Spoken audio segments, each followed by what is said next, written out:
If you two want to be as comfy as you could possibly be while watching the SPL, you've got to head on over to needforseat.com and grab your own SMITE Maxonomic chair. Here's actually a true story. One of my friends recently texted me and said, hey, I need a chair. Do you have any recommendations? Sent him over to Maxonomic. He got his chair super fast, and his review was, it's very comfortable. There you go. Look, I don't know what he said. He liked it. I don't know what else you want from me. So head on over to needforseat.com in order to grab your own SMITE Maxonomic chair. Mifflin, I'm being 100% honest when I say that exchange legitimately happened. So I've at least sold one Maxonomic chair. I know I'm very far behind Dave, but at least I've got one on the board. Aggro, look, I've been sitting on this for a long time, and I'll keep it $1.50 with you. I didn't listen to a single word you said there. I need to get the truth out there. Yesterday, on the last X segment of the day, you kind of dragged my name through the mud. So let's go ahead and run it back. What? Who built the chair, Aggro? Who built the chair? We did. But who built the majority of the chair? Like, proportion. We did. I didn't need you, All right, we built the chair. All right, whatever. I don't care. That's right. We're a team, Mifflin. That's what you need to learn. We built the chair together, and we did a great job. That's all anybody needs to know. Look, Miff, we just came off a really important set there, of course, between the Bolts and the Leviathans, and we're moving on to a very important set for a different reason almost, in the Oni Warriors and the Solar Scarabs. And this one has a lot of importance because the Scarabs and the Warriors are at the bottom end of the standings coming in to the group stages. And normally, with top three teams moving on, that means one team only from each group is going to not make it to those phase one playoffs. And those bottom end teams are the logical ones everyone's going to think of. So this is nearly a must win for both of these teams. Gotta think so, man. And Group B, I know we said earlier Group A is the stacker group, but Group B, certainly no slouches. Jade Dragons and Camelot Kings over there, as well as the Oni Warriors and the Scarabs. So this is one that I think you already said. It's kind of a must-win. You really need to find this dub because the Camelot Kings aren't going to make it easy for you, and the Jade Dragons really aren't going to make it easy for you. Yeah, very hard to say who's going to come out of this group right now because both the Scarabs and the Warriors have shown flashes of greatness, but also some inconsistencies. And I think we got to give credit where it's due. Despite coming into this year with a lot of pedigree for the Warriors, I'd say among these two teams, the Scarabs have looked significantly better as of late. Even in their loss yesterday up against the Leviathans, took them to the brink in just about every way. I think that you should probably be thinking of the Scarabs as the favorites coming into this matchup. Yeah, I would have to agree with that one. I thought it was going to be a hot take, so I was going to be super pumped when you asked me who my favorite was, and I got to say the Scarabs, but I guess it's just facts now if Aggro's saying it. The Scarabs are looking incredibly good here in Season 8, and I think it's due in large part to the player you're seeing on the screen right now. Rookie, coming to the SPL, has some SEC and SCL experience, but this is the first time here at the SPL level. Layers has been looking incredibly strong with a versatile God Pool, flanked by some teammates that he's had in the past. Baronic and Inbound have got plenty experience as playing the core 3v3 together. And the way that this team has really made their name as of late is through the strong mental and being able to withstand some serious body blows and still be able to stand up and deliver some knockout punches of their own. This team has been locked in when it comes to falling behind and still making those comebacks. And I got to imagine that a lot of that credit goes to their leader in that duo lane, and that is Zapman, who's joining us now for the pregame interview. Zap, thanks for joining us and taking the time. Your team, man, you guys are on the rise. I feel like despite the loss yesterday against the Leviathans, I saw a lot of positive tweets coming out of your camp about how you guys are feeling coming into the group stages.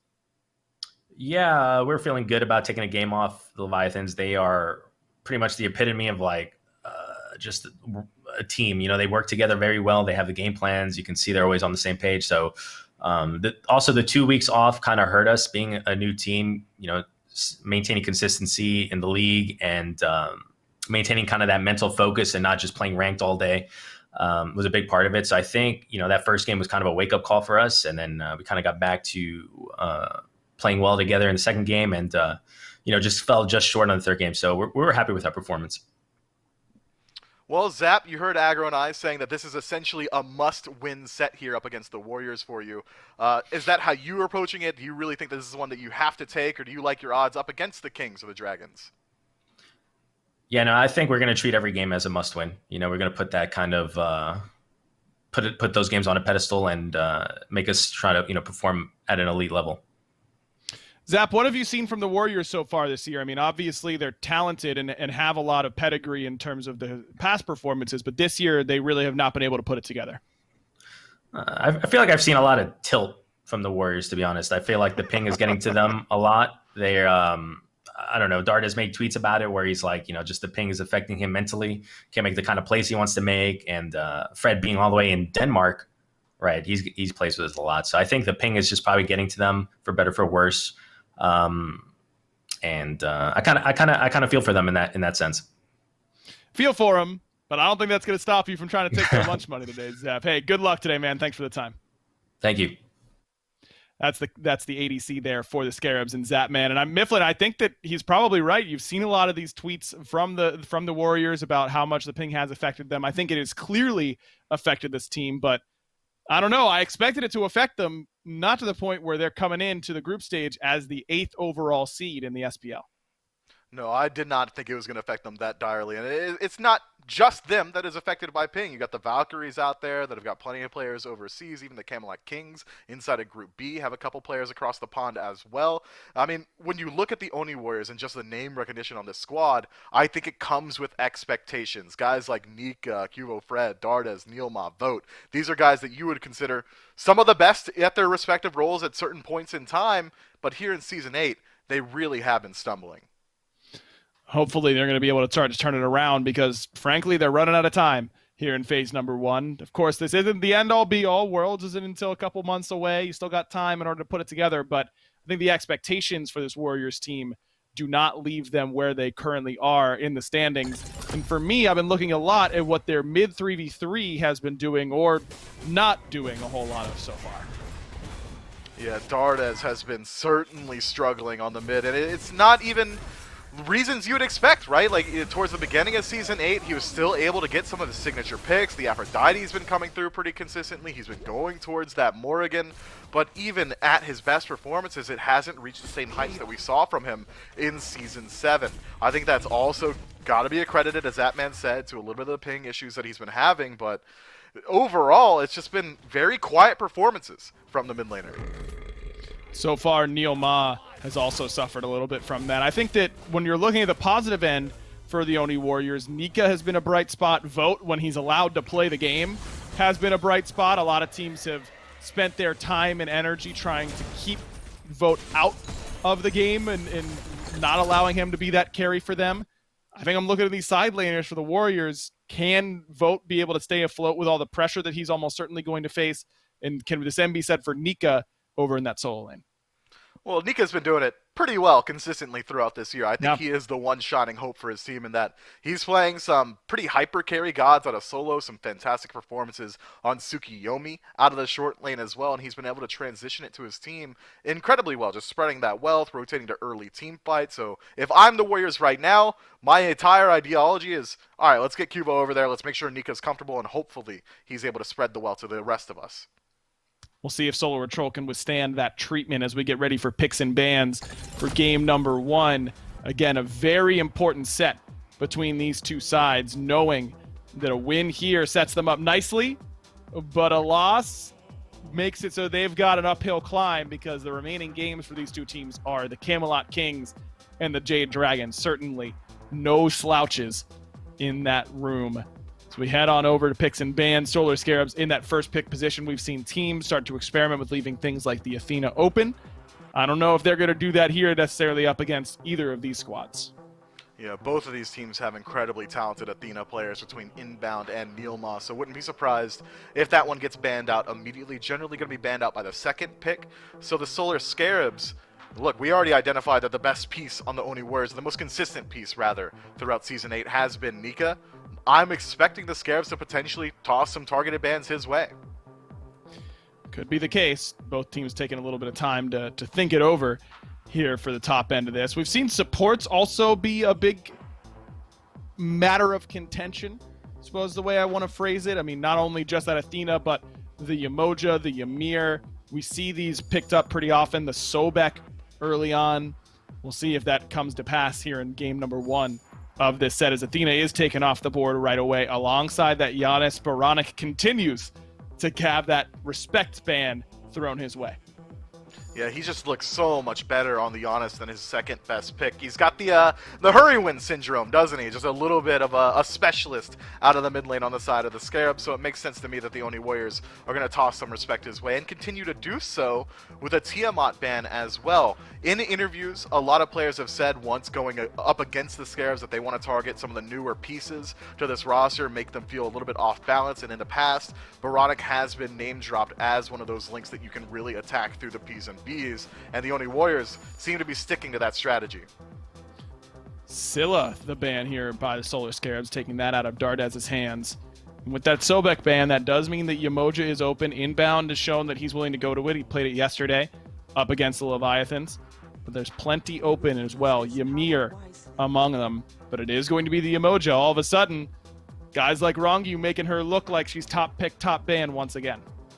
Yeah, Bobby put out a tweet after the last set saying that Water God is just too good, so not too surprised to see him putting a lot of value on him here, but taking Yamoja in that first slot does leave a lot of value on the table for the Oni Warriors to take with their top two. King Arthur being hovered, can't argue with that, still an incredibly consistent pick, despite having some nerfs tossed his way through the mitigations in his passive. Wouldn't be overly surprised if Nika decides to take that one for himself.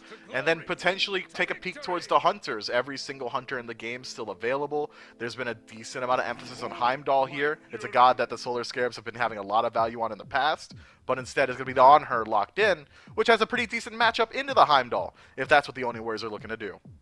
Yeah, but that's a pick that's just been taken away from Zapman so much that I'm surprised it's gotten to this point, and he hasn't locked it in quite yet. I thought he was going to here top three, but it turns out he does not. Maybe saying those Heimdall bans against him have been a bit of a waste as of late.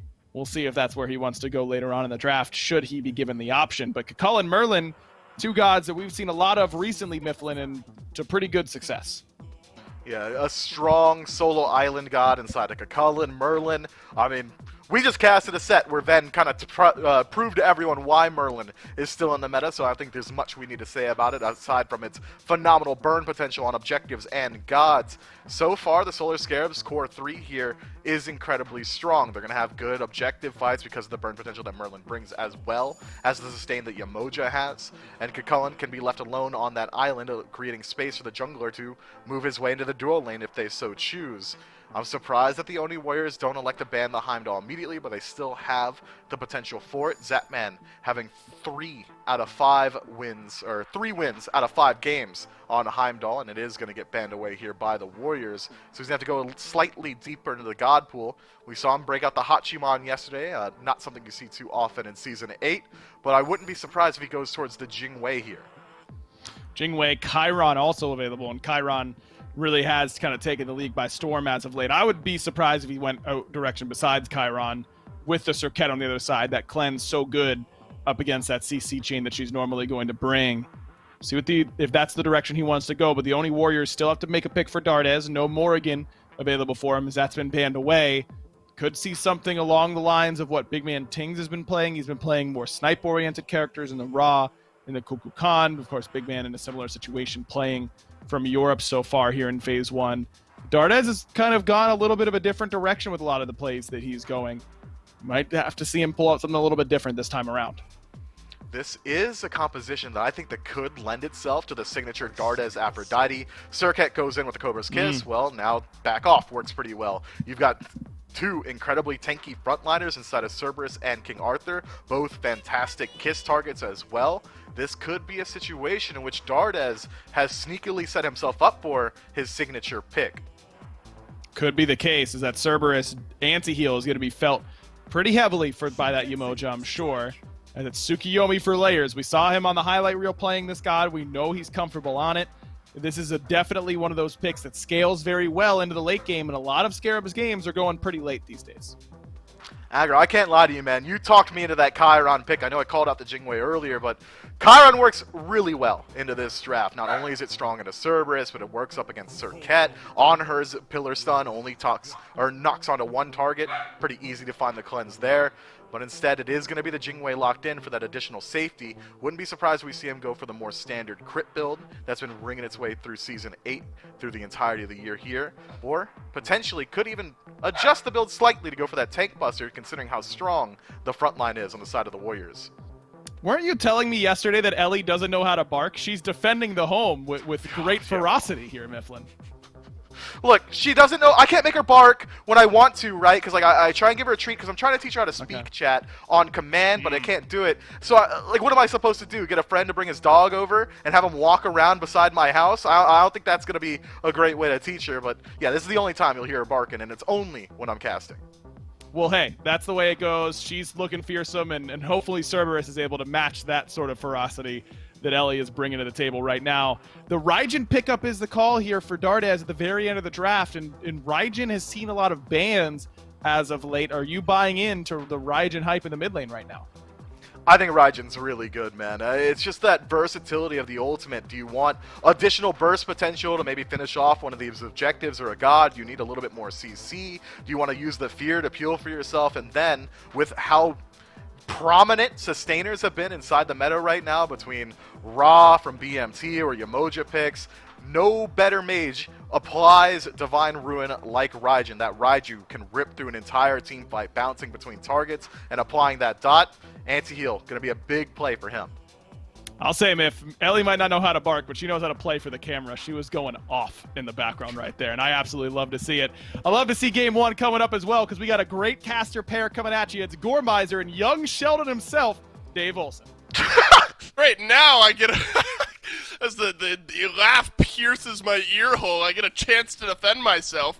I've not seen a single episode of young Sheldon at any point in my life in perpetuity throughout the universe. Mifflin bet me that I wouldn't say Bazinga on the desk, and he's made me say it now 3 times today, that time including. My name is Dolson. Gormizer is with me. Doug, working the camera between the Sore Scarabs and the Oni Warriors. And Gormizer, what an important matchup this is. Look, you look at these groups, right, and this is the group where it's the Dragons and the Kings up top, and the Oni Warriors and the Scarabs have struggled. The Scarabs have had more momentum. But if you want to talk about building up into the top 3 of these groups, these are the 2 teams, right, that you would argue are on the edge here in Group B. Exactly, and honestly, I don't know that the Scarabs are really as on the edge as necessarily the Warriors, and that feels weird to say. Again, this has been something that I think is worth knocking home. When you look at the lineup of the team that is the Warriors, you would not believe that coming into today, and actually I think including this week, they've only had 3 individual games that they have won. It's not been a very big success story for them, whereas the Scarabs, they've been making some of the top teams and giving them a lot of trouble. They beat the Dragons, they gave the Leviathan some trouble yesterday. Like, I think the Scarabs have a much better shot in this group than the Warriors do, and that's something that the Warriors are going to have to really reconcile with this set, because they can't afford to lose this game. 100%. Right, this is the set. I mean, nothing is do or die this early on in the group phase. You have a couple other games to play. You're going to play the Kings and the Dragons. Right. No, right. So if the Scarabs are the team that you think you need, you're going to be jockeying for that 3rd spot with, the Warriors need to win this one, right? I mean, that's maybe where the mindset needs to go, unless they have a big turnaround over the next few games. But let's look at what we've got here in game number 1. Zapman over on the Jingwei, inbound on the Yamoja. Now, Rongyu, we talked to him pre-game before set number 1, and this was a pick he sort of felt like, you know, good enough. His solo or troll will survive here. Give me time to complete my thought. Yamoja, a good enough pick that any support in the league can take a game over with this Yamoja. And honestly, I think that what we saw yesterday out of inbound on this pick, granted, again, I'm going to go ahead and throw him under the bus a little bit. It took 28 minutes to get there for the Scarabs, but that right side Phoenix defense that they got that helped turn the game around for them against the Leviathans was pioneered by Inbound on this pick, and I think it fits so well. And again, this is a team, and a player specifically, I should say, that he didn't have it last year. I mean, I remember harping on him saying, like, dude, come on, like, you got to pick this one up. It's been a top pick forever. And then he played it a couple of times, and we were like, all right, we're wanting a little bit more out of that one. But he has grown into the role incredibly well and into this pick incredibly well. And I think his Yamocha is one that you need to be worried about, and I think that's something that should be going through the Warriors' head here. I think this duo lane, Inbound and Zap, has had a little bit more synergy going on for them than Neil and Vote have been able to really bring to the table lately. Right. All about cauterizing some of those early game woes that the Scarabs duo lane has faced from time to time. Done a good job of it here so far. But another duo lane, Gore, that I still can't believe this far into Season 8 we're still saying has had some struggles, is Neilma and Vote, right? I mean, this was a team in all of our pregame or preseason videos.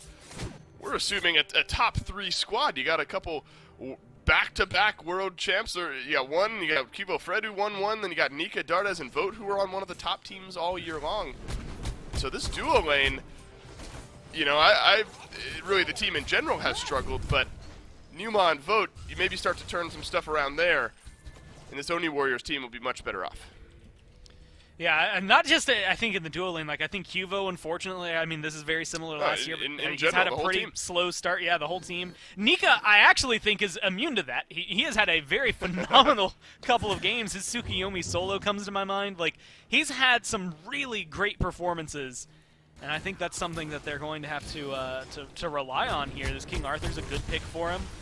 But the solo lane, look, yeah, like, they can hard carry, but it's not always the end. Oh, man. Oh, man, airstrike and then a couple autos is all Zapman needs here. But it's a pillar from Vote, and Vote might now be the sacrificial lamb as Numa blinks back over the wall, looks for the stun. Oh, the turnaround from the Warriors to get first blood. What a play. That's what I'm talking about. That's what this duo lane can do. That's what their names bring to the table. Scarabs do end up getting one back, but it's Inbound with one kill. Vote on the other side grabs one as well. I think that's a great pickup, though, for Vote more than it is the Scarabs. Now, look, again, I'm going to say it. I think the Scarabs, and I would argue whoever wins this set, is probably going to be the one that ends up going forward. As now it's Layers who's going in there into Dardes. That's going to be a very easy pickup.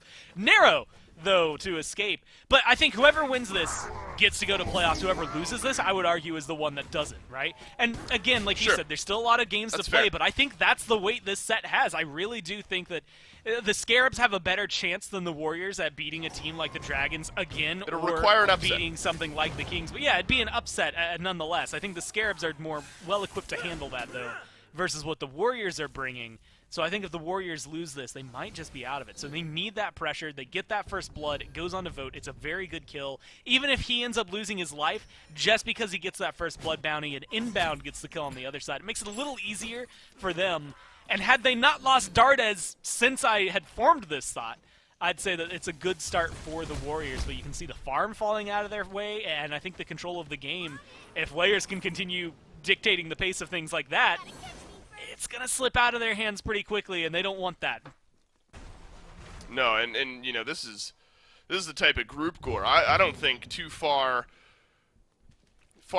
I mean, we're really getting into more analytical conversation here as far as group stages and stuff goes. I mean, if this group ended up the top team being 3-0 and then 2-1 and then 1-2 and then 0-3, just straight top to bottom, I don't think that would surprise anyone, you know? I think not at all. That could be the type of group that we see here. So just to further our point, very important here between the Oni Warriors and the Solar Scarabs to start off with one of those wins, because that might be it. One win is enough to get you in if no upsets are happening in later on games. Right now, the Oni Warriors have found first blood, but then a couple strikes back from the Solar Scarabs have given them about a 500 gold lead as the support starts to rotate out of the duo lane. That'll leave Vote and Zapman together over there in duo. Bit of a more traditional Hunter matchup from what we've seen here this weekend, Gore. Lots of Chirons in the lake, but an On Her up against a Jing Wei seems a little bit more standard. You'd think there'd be 1v1 potential, but with the safety of that Jing Wei, Zapman likely not going to be brawling with fire all that often. I do, yeah, it feels very much like what we've been used to. And honestly, the Cerberus, even though it's maybe more outlandish than some of the other supports we've been seeing more this week, I think fits well into this draft, and it fits Neil and what he needs to do here. I think the dual lanes against each other are solid, but Vote, from what we've seen, is going to have a good game on her, right? And a matchup up against Jingwei should theoretically go his way a little easier. Jingwei boxing, once the crit comes online and comes into the equation, things are going to shift maybe for her, but early on her should be able to dominate that duo lane, so it's good for him to have that kill. But Zap still has the level lead, right? So, you know, you're able to get that kill. It doesn't necessarily mean control of the game. 3v3 on the right-hand side, but inbound makes it a 4v3. As Neilma still rotating over from the left side of the map, the Cerberus will join here shortly. SOT has put consistent pressure on Nika's blue buff. Can't speak to the steals earlier on, but definitely steals this one away. But now it's inbound being looked at by Neil and Dardes, but no ultimates used to follow up there. Want to hold on to them just in case. And inbound will keep himself alive here. A pull from Baronic probably dissuaded a little bit of the engagement there on the backside. So we have seen aggression here from the Cerberus early on. Gore, both supports making themselves felt. And being aggressive at that. I think I like that style of play from both of them. I think it fits the way Inbound likes to play, but I also think that Neil needs to be in order to stay relevant in this game. As of right now, Cerberus has some cool late game stuff, but Moja's just great all the time that you have a lot to keep up with here. And so he has to make sure his presence is felt. The other person who needs to make sure their presence is felt, and I'm saying this less from Dardes specific, but Raijin, I was looking at it, he was banned 5 out of 6 games yesterday, plus all 3 games that we've seen already today. Big 1v1 there between Zapman and Vote, but as I hinted at earlier, the Jingwei safe enough to get out alive. But now, without that airstrike, without the ultimate for a little bit of time here, Cubo Fred hasn't made his way over to the duo lane side of the map yet, so Zapman likely still safe, has the beads online as well. I think that's a pretty interesting point to look at. Gore, you kind of feel the mindset early on here. There's enough lockdown and CC and engage early on. The Solar Scarabs have gone a full 5 stack of beads. And the Oni Warriors on the other side, they have a couple of beads, Mid and Hunter, but then three blinks. So the Oni Warriors looking to get aggressive in the face of the Solar Scarabs right off the bat. Yeah, Cerberus, Cirquet, they're going to be so solid at setting up kills. You have to be worried about it, and I think appropriately so. I can hear people harping on Inbound if he doesn't have beads there, even though maybe there's something like, I mean, Sunder's been a big deal, but like there's not a whole lot I'd rather have in that slot for him. So even still leaning on the other relics we've seen, it's not a big deal, whereas this is perfect because of the setup he can still have while still remaining safe. He can stay aggressive without stressing about his life.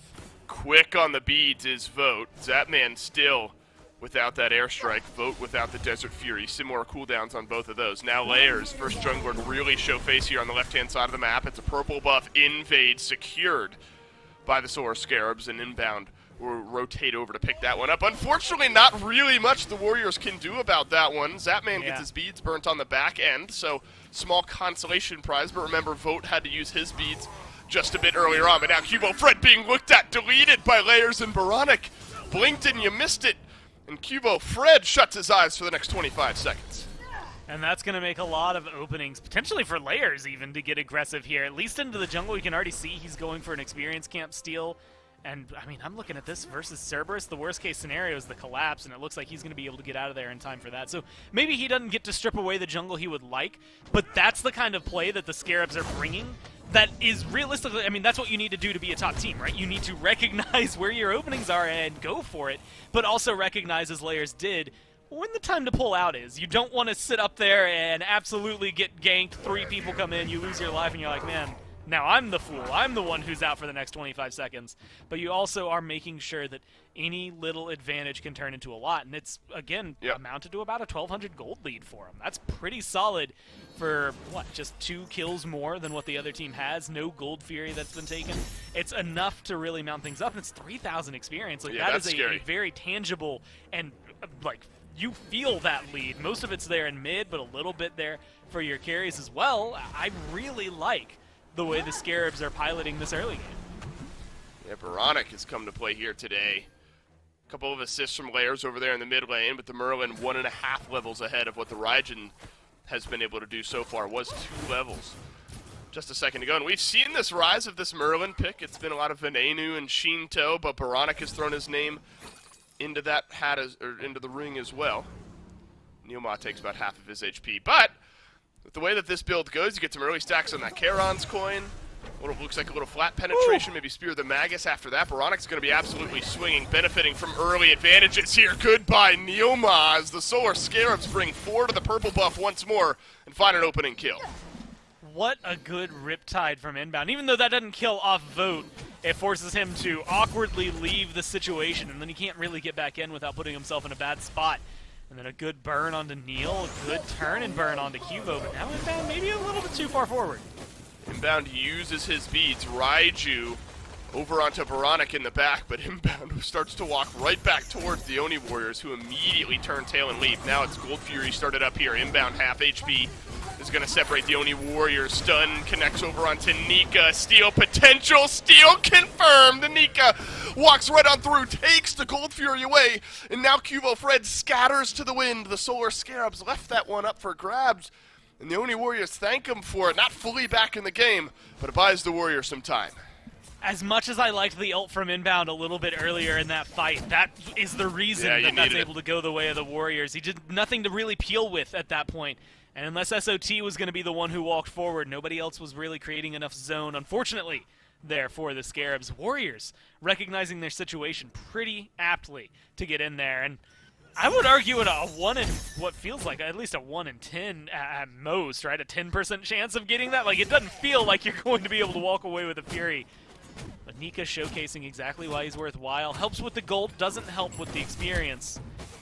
And that's just the big thing. This King Arthur, this pick, I think Nika is the one that needs to be stressed about the most on the Warriors. And a little bit of help from the Riptide. The stun holds him off, but nobody's zoning him, nobody's looking at him. And I think that's that moment. You can't let Nika specifically on this team go unanswered because of the strength that he does give to the Warriors. Yeah, seems like a dice roll. Look, I mean, you got Veronic in the mid there, so you got plenty of objective burn. You're just hoping that that last tick of damage goes over to you instead of to the Oni Warriors. And unfortunately for the Solar Scarabs, this time the Oni Warriors able to grab an objective, but not slowing down the pace here just yet. Layers has effectively been all over the map, except for the right-hand side. He's been there to kind of shield some of these blue buff invades, but you can get the mindset of SOT here, Gore, who's set up a nice island for himself over on the right, invaded Nika's blue buff a couple of times here. Good ward coverage over there on the Oni Warrior side of the jungle, so this Kilcullen would feel plenty comfortable contesting blue buffs as they come up. And buffs that need to be contested. This purple Zap forced to run away here. I don't know if he's going to get out. He has beads, but I think smart not to use them. That's a 3-man collapse. Cubo Fred finally makes his way to the left-hand side. And ultimate's used by Vote and Cubo Fred there. Neoma holds on to his. That'll buy a little bit of space there for Vote. It's a 1-level deficit for the Oni Warriors Hunter, and half HP on the left side. Tier 1, I know we called it a Titan. The left side Titan, that'd be something. You gotta kill 9 Titans kill before 6 the game little ends. Titans. That'd be a whole lot of fun, wouldn't it? But the Solar Scarabs hold on to their Tier 1 tower on the left-hand side. But getting this on her, Gore, into a point where that Desert Fury and those early auto attacks can just provide that extra burst of damage, ever so important here. So I think a great pick to give to Vote. I think a little bit of revenge in there as well. Vote the other day got 0 and maybe 1 of his purple buffs in an entire set versus the King, so definitely feeling like he needs to defend that one. And now they're getting aggressive on the Warriors. Watch out, Cerberus does decent damage, and Dardes follows up with the setup onto inbound with the kill of his own. And now it's a Thunder Crash in to silence out Layers, and the Oni Warriors have come to play. SOT trying his best to duel out with the Oni Warriors here, but he is all alone. It'll chase down Dardes, but the Raijin escapes around the corner. Zapman joins from the left-hand side of the map, and the auto attack's enough to help SOT pick up one onto Cubo Fred. And now it's the Oni Warriors, despite some early picks, turning tail. I was ready to give SOT a little bit of hell, man. I had no idea why he was saying that, but Zap rotating in perfectly, using that Jingwei passive to close the gap on the map. Something you're used to seeing with like the Chernobyls of the earlier portion of the season. Whoa! Over on the left, wow! right now, they're getting aggressive on a tier 2. Zap dashes in, grabs a kill, a double What? right around the corner, finds the auto attacks. It's a double kill for Zapman. Nika looking for the last bit of damage, and SOT steals the third, but what a play from the Solar Scarabs Hunter. 3-2-3 now on the Jingwei. A tier 1 tower goes over and left, but it's an FG pull now. 17 minutes into the game for the Scarabs. I love this play. 4 people are dead. Cubo's gone.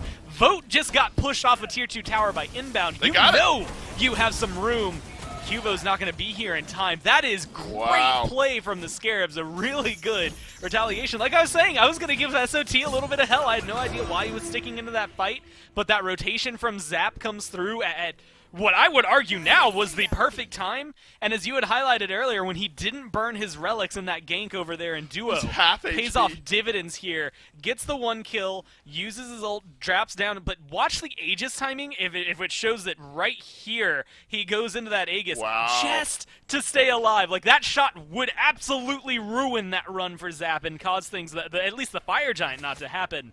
And so well played, I think, top to bottom from the Scarabs to turn that engagement around. That was the Warriors getting aggressive. That's right. That FG stays on the map.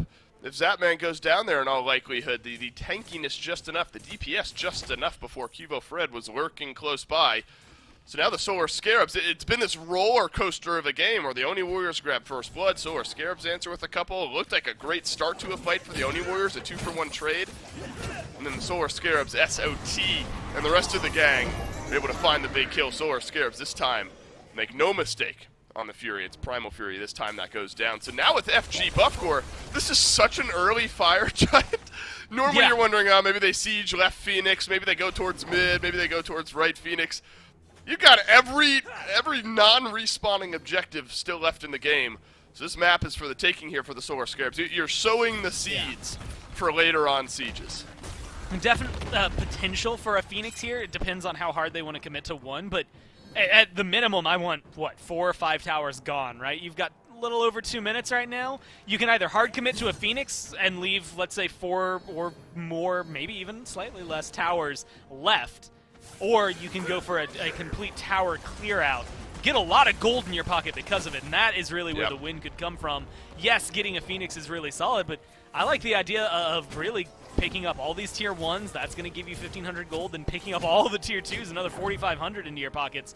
There's 6,000 gold on the map to put the Scarabs much further in the lead, on top of an FG, on top of the Primal Fury. Right. And it seems like they're at least knocking down the tier 1s. They're opening up. This feels like for a Phoenix push, they're going to have maybe a minute and a half to work with, somewhere in between, when they finally get through a tier 2, assuming they push as hard as they can after this back. Right, you got to look at it's sort of one of the it's a risk-reward type scenario where you start pushing tier 2s, Phoenixes, you're rolling the dice more on such early sieges. Let's just grab that guaranteed gold and give ourselves the best chance to continue to roll this game on out. 3,000 experience gained since this power play started. I believe it was around 3,000 gold of an advantage gained over the Oni Warriors, outside of the Oni Warriors farming and passive gold and things like that. So the Solar Scarabs playing this one all properly. Veronica's done well in the back line, finding that damage, but Gore, I think SOT on this Coquelin continuing to find space for the rest of the Scarabs to operate. I'm not sure the Oni Warriors are going to have an answer to it.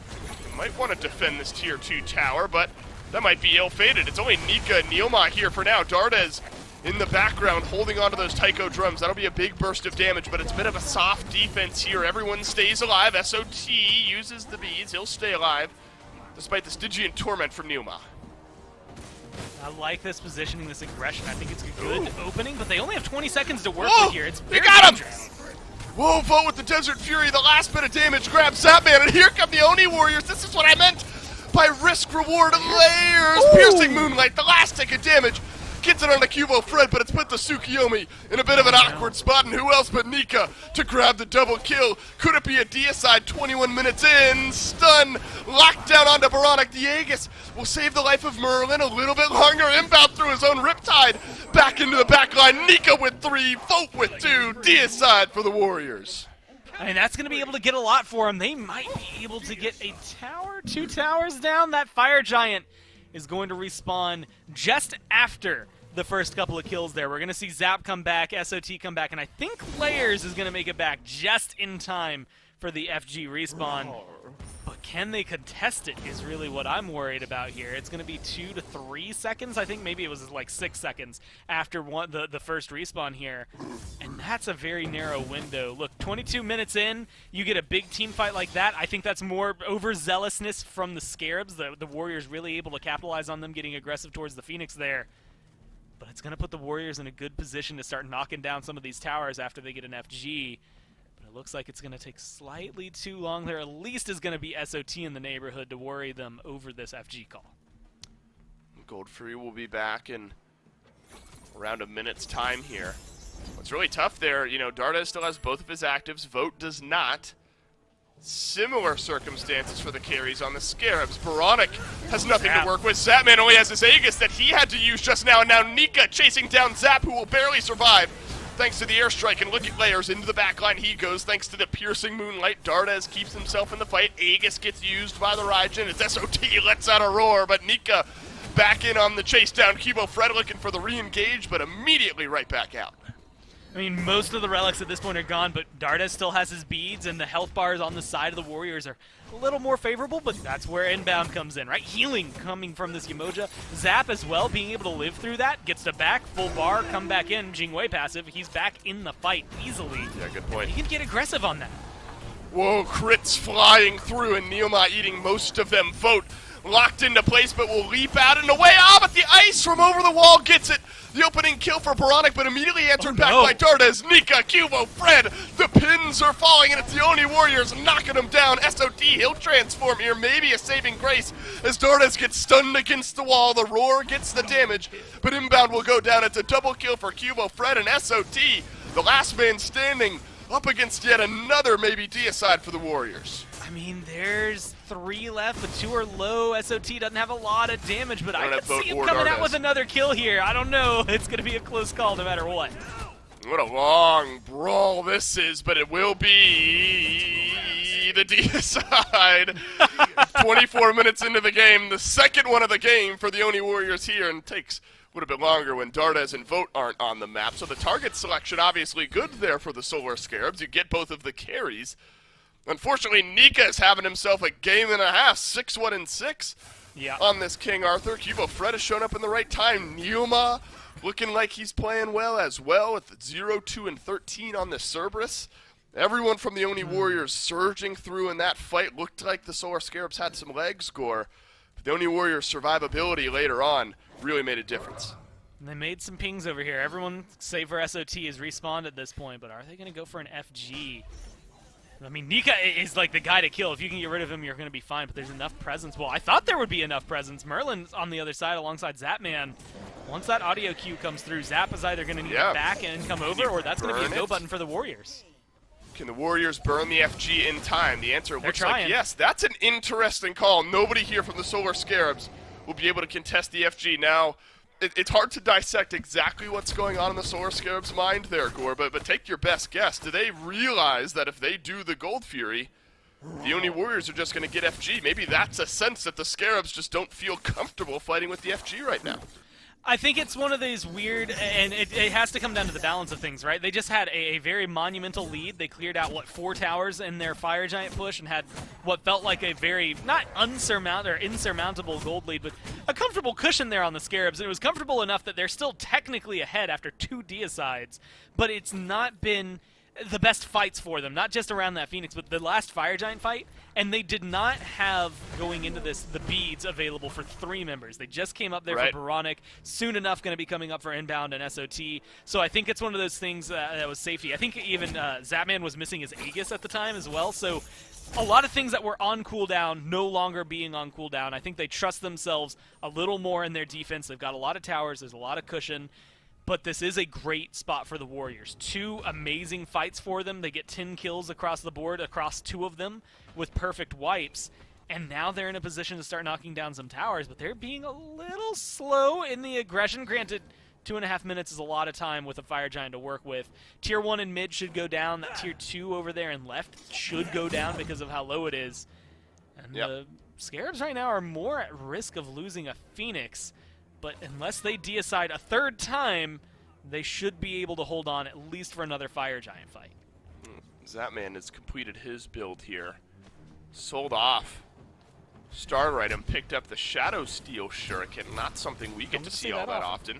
Yeah. Built into the crit here, Gore, and I suppose the reduced healing on critical strikes will help Zapman brawl out with some of those frontliners.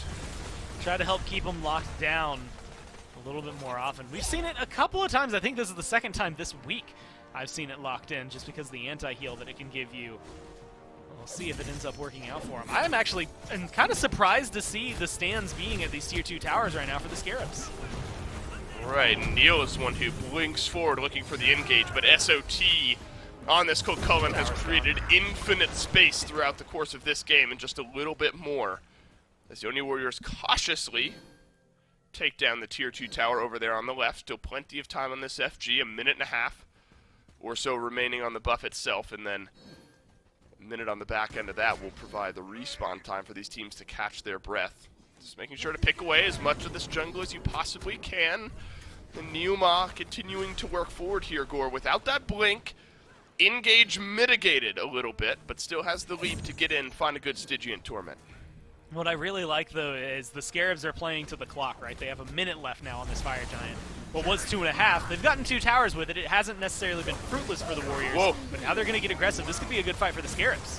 What a blink by Nika. He's found Zapman alone in the back, but Neuma getting worked down as well. Cubo Fred joins his solo laner. Nika finds the opening kill of this fight. Dodges out the damage from Layers, awaiting out the cooldowns, but the Caltrops will get it done over in mid. Nika still alive, still surviving the stun from inbound. That's a big will set up a kill over for Baronic, and now Vote joins the fight with a Desert Fury, and Dardes sends a volley of damage into the back line. Double kill for Dardes. Vote's got one as well. Big Pillar will keep Layers just at bay for a little longer. Not quite. I don't know. This could theoretically be an Wow, end it could game. I be. mean, look, they've got 25 13 for seconds Zap. left. They've got a couple of minions here. I think they can get aggressive because of the They're looking timers for it. here. Layers is going to cause a big problem for him, though. He could very easily destroy at least one of these 2 carries. Oni Warriors in on the Titan. Pivotal game number 1 here to set the pace for the rest of this set. Neuma is low. Dardes has to getting use low. the Aegis. Vote still alive, but the Titan doing massive damage. Layers finds the first. Neuma burning away. The body Layers. boxer, and it's a double kill from Layers. Layers has got all 3. The game goes on. 29 minutes in. It's a deicide delayed for the Solar Scarabs. Layers comes up big. Look at that Titan, though. It is so dead. You have to be Someone breathe on point. it. I need to see ward coverage on the edge of every single Phoenix and anywhere in the jungle. Anywhere that you could get into the base right now, if you are the Warriors, the Scarabs need to drop down some vision. They definitely need to be worried about it, but they're in a good spot. Look, Look, the 30 Scarabs seconds getting out. left for 3 members. The Scarabs, at minimum, they could try to knock down a Phoenix, but worst case scenario is a free Fire Giant, right? Right, that does feel like how this one might end up. This is you where the wanna be this Warriors far have up. to be careful. If you lose Cubo Fred or Nika, then you're just fighting this perpetually staggered out fight where half your team is respawning, half of your team is alive. So the Solar Scarabs are going to work in, grab Really the mid lane Phoenix. I think smart to back away. And the shot calling on point here for the Scarabs. They'll get the mid lane Phoenix. Nika just seeing if a lazy back is afoot. It is not, but this is where you have to be careful, Gore. The Oni Warriors can just storm down the mid lane, maybe take a fight. They don't even need a fight. They could just find their way in onto the Titan and maybe get it done that way. Really fortunate for them that it was mid-Phoenix exposed, but now they're getting engaged No on Zap. Zap's looking to get pulled. He has to ult just to stay alive. Zap didn't have beads. He had to use the airstrike here, but Layers half HP with the piercing moonlight has found Nika, but I'm not sure that's the target you want, but Dardes sure is as Baronic gets that kill. Nika will pick up one out of the Miracle Man Layers, and it's a 1-for-1 trade. Mid for jungle, but it could get worse as Neil caught in between 4. I think this is a good Look trade at for him. They Vayne's can now. continue getting aggressive. The backs that are coming off, this is what's really awkward, though. Nika's still alive. Look, Nika's 8-2-9. Even ignoring Vote and Cuvo, I'm afraid of him. He is an individual raid boss. That was such an important pick for them to get around that mid-tier 2 line, or after that Phoenix siege, to really, really pushing. control the pace of the game here. And I think that's something that the Scarabs have to be worried about. Nika's presence alone is enough to thwart them away here, but I think you add Vote and Cuvo's damage into that, and it feels like it'd be much more comfortable even going for a Fire Giant. It would suck for Layers not to get it, but you get it on Zap, and that's really the key for knocking down the last 2 towers, knocking down another Phoenix, especially thinking about the respawns that'll come through. Now it's Enhanced Fire Giant started up here for the They gotta Solar get it. Scarabs and secured by the Solar Scarabs. Cubo Fred was lurking over to the left, considered maybe walking in towards the Solar Scarabs base, but the Titan will stand strong. Strong, maybe a bit of an overstatement there. The one ward that the Oni Warriors had in the Scarabs base does end up falling here Phoenix 3/4 of the way from respawning in mid, so the Titan regain just a bit of health over time once that one comes on back. And that's what you have to do, right? You're so often, you know, I'm playing a ranked game, whatever it is, or Titan nearly dies, you get a defense, and then you just sit in your base and wait. But at that point, the enemy team can just walk in, do the damage to your Titan. You have to take these fights outside of your base, right? And the Solar Scarabs dial that up to 10. They take the fight in the Oni Warriors side of the map and grab themselves an enhanced Fire Giant. And that'll buy the time for this Phoenix to respawn. Everyone can catch their breath, but Gore, now you have to worry if you're the Oni Warriors. The Phoenix is respawned here soon in the mid lane for the Solar Scarabs. You've got one down in your own mid lane. You got 2 tier 2s remaining on left and right. The Solar Scarabs got 3 minutes or so with this enhanced Fire Giant. This is where things get really awkward. Like you said, now that Phoenix is respawned, you can kind of let out. If you were holding your breath for the Scarabs, you let out a little bit. Not a lot, just a little bit, because that Titan's going to be able to regen. The same thing for that Phoenix. The other benefit here is the fact that it's an EFG, right? They don't have to worry about their minions anymore. They don't have to care about where they are on the map. They've got the backdoor protection stripped just from the Fire Giant buff. So a lot easier to knock down towers and towers and Phoenixes, I should say. But you have to be worried, and it's going to strip some of their vision qualities. A lot of wards still necessary. If the Warriors ever disappear from the map while the Scarabs are pushing down towers or Phoenixes, they can just run down to the Titan. But now that it's started to regen, that call is a lot more dangerous to make. It could have been made in the last 2 minutes or so, but now you have to go for a defense. You have to be worried because the Scarabs, one good fight, they win this game. Oh, Neo gets rip-tided in by inbound as the Emoja continues to wreak havoc on the front line here. Half of the health of this left side Phoenix is missing. Neek over to the right, Neoma over to the left. Blink's ready to go for all the frontliners of the Oni Warriors, but combat keeping them out of usable territory. Slowly but surely, this Phoenix going down, and it will go down, and now SOT finds the backline. Dardes rip-tided back in by inbound. Both actives used, but there's a stun remaining on the back end, and here come the Solar Scarabs into the Titan room and out of the Titan room. Just for now, they'll delay the end. But you have to look, they just got their fire minions with them. They're going back in, Dave. They want to win. Wow, the Titan is going down so fast. All eyes on the Titan. The Oni Warriors need a miracle here. Votes found one. Neoma's got another. Is the damage shot?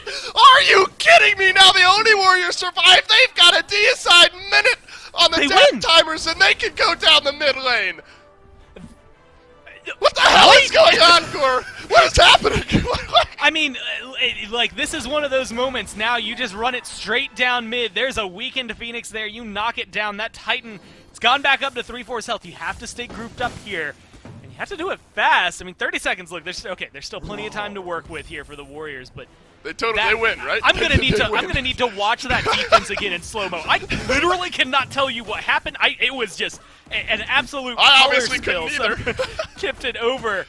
But look at it. I mean, there's no health on there. Look there. That thing's absolutely empty on the top of the mini map. But that is a way to win, and a scary proposition. What is that? 3 total deicides that game on the side of the Scarabs, and each one of them felt worse than the one before. Unfortunate for them, but what a defense. I don't care. Ignore all the other replays. I just want that in slow motion as much as I can, because I could not tell you where the crucial moments were. Like, if someone, look, you watch it back, if someone on the Scarabs, one ability is off of the Titan, if it's onto a player, I know. That's going to be that's the difference between the win there and the loss. Look, very often when I openly admit that in big fights like that, I'm at kind of a loss. That was just a complete cluster. Everyone pouring literally everything they had into the Titan there, and I'm like, all right, I'll watch the HP bar and see how far it gets down. I've got one more nugget for you before we go back, because the desk can harp on this a little bit more. The last time these two teams played, the Warriors won 2-0. 2 of the 3 wins that the Warriors have gotten at all this year was a 2-0 win against the Scarabs, and that's something the Scarabs are going to have to be worried about going into game number 2. Well, as far as Titan HP goes, I think 300% of it over the course of this game was probably drained out, but it's the Oni Warriors who come out on top after a chaotic game number 1. Here's to hoping game 2 is just as fun. Stick around. Hey there, SMITE fans, Aggro here. Look, every single year, the SPL just keeps getting better. Season 7 was incredible, and in Season 8, I'm sure our players are going to take their game to the next level. But in order to do that, they're going to need the best gear they can get their hands on. And that's why I'm so excited to announce that the title sponsor for Season 8 of the SPL is Alienware. Yeah, that Alienware. Our players are getting the best of the best in computer gaming. These Alienware Aurora Ryzen Edition PC setups are insane. Not only will these be the PCs that the players will compete on once we are in studio, but Alienware is also providing one for each player at their home setup to make sure their practice is as good as possible. Now let's get down to brass tacks. The specs on these Alienware Aurora Ryzen Edition desktops are amazing. An AMD Ryzen 9 16-core processor. That's a lot of cores. That's plenty of processing power. Plenty of cores. If you want to stream, this is the way to go. I know a lot about my cores, so. I mean, Pilates, right? 64 gigabytes of DDR4 RAM. What? Is that true? That is true. I mean, this thing has 64 gigs of DDR4 RAM. Which you can do literally anything with. Literally anything. I've never had more than 16 gigs. That's quadruple the amount I have at home. And one of the hottest commodities in the PC world, an NVIDIA GeForce 3090 graphics card. Insane how much better this is than what I have. The best graphics you really need, Ultra, of course. Content's gonna look good. What's the point of all the power if you can't see it? Players will also be using the Alienware 25-inch 240 Hz monitors. Man, when I load into scrims with this bad boy, I'm gonna feed so hard. And it's gonna be in perfect picture quality. We are so excited to be partnering with Alienware for Season 8 of the SMITE Pro League. And the best part is, this VIP treatment, it's not just for the pros. You too can get the best possible SMITE experience. Just go to smitegame.com/Alienware and use code SMITEAW to get special discounts on some of Alienware's best products. Thanks again to Alienware. Make sure you're following them on Twitter and Instagram. That's @Alienware on both platforms. And you can join their community at alienwarearena.com. And you're telling me an alien wore this?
Well, we needed that amount of time to catch our breath after an insane game number 1 between the Warriors and the Scarabs. A game where both teams lost, we thought. But ultimately, it is the Warriors who win. After both Titans looked dead, Mifflin, somehow the Warriors end up winning. Yeah, maybe a little bit of a game of throws, a little bit of a sloppy game, but you know who wins in matches like that, Aggro? It's the fans, man. Nothing makes fans. better for a spectator sport than matches like that.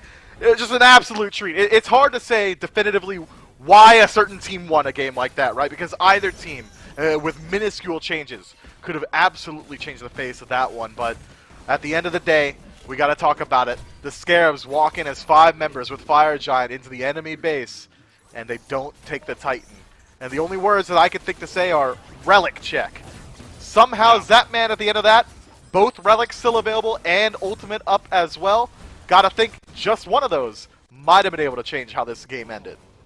Yeah, it's a shame, too, because Zap had such a good game before that. I mean, he really made the plays happen, started off the lead well for the Scarabs. And don't forget that the Scarabs did have a pretty substantial lead in this game for quite some time until Nika stepped in and stole away a Gold Fury. That was an impressive start. Both Vote and Nika looked really good in this game. Dardez had his moments. And here is the ultimate Titan defense here as the Scarabs come in. I'm watching what happens to Zapman here, because you're right. I mean, having both his relics up, he just gets one Where is he? there by Dardez. Yeah, God, pretty quickly. This Raijin pick looks really good. Dardez plays that about as clean as humanly possible.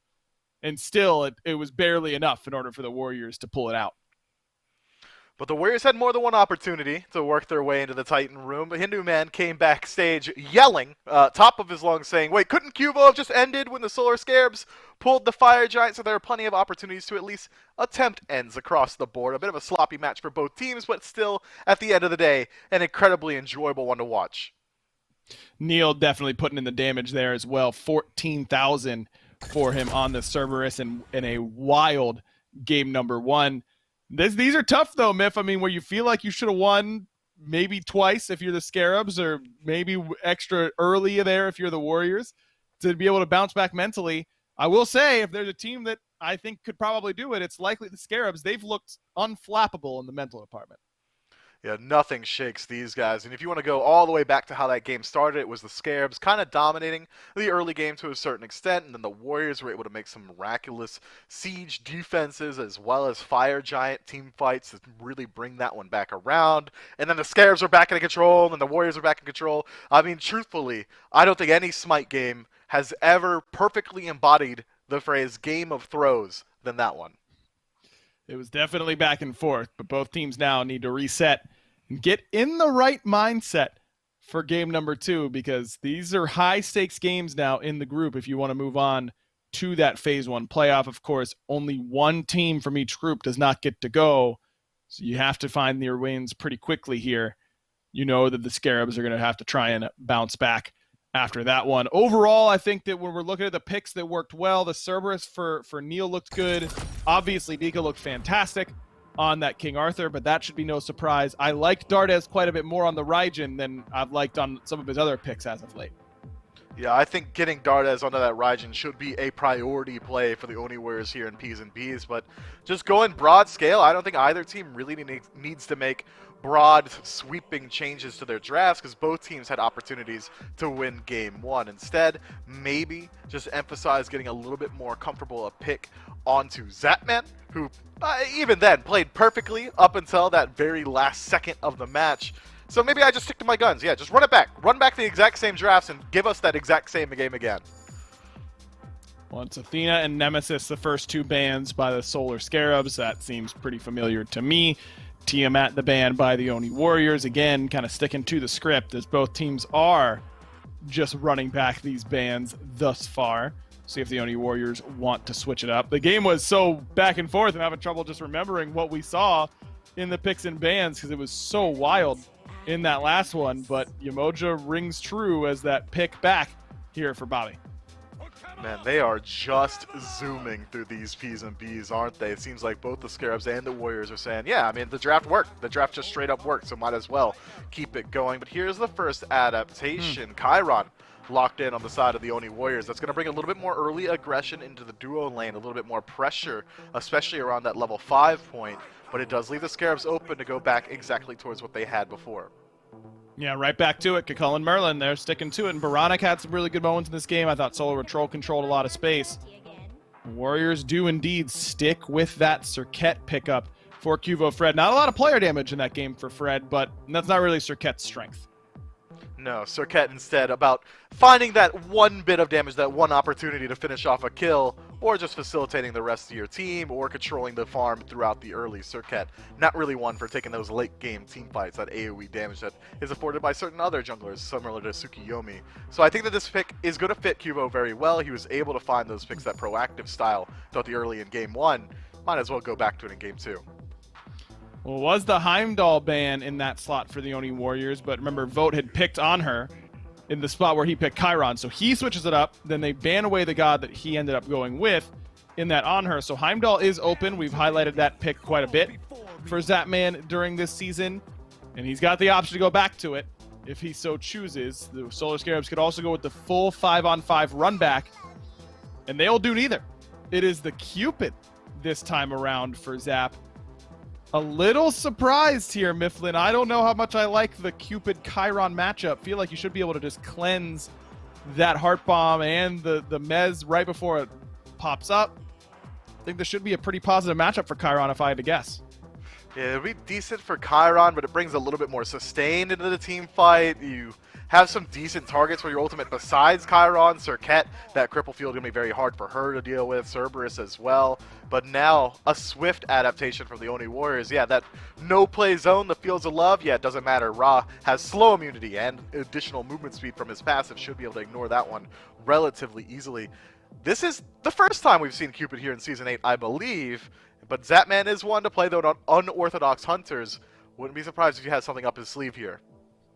Could be the case. He pulled out the Hachiman yesterday, so we know he's willing to dive pretty deep into the God pool. I like the Ra up against the Cupid, but in general, I thought the Raijin was exactly what they wanted. Dardes was jumping in consistently, being aggressive. That's when he's at his best. The Ra, a little bit harder to do that on.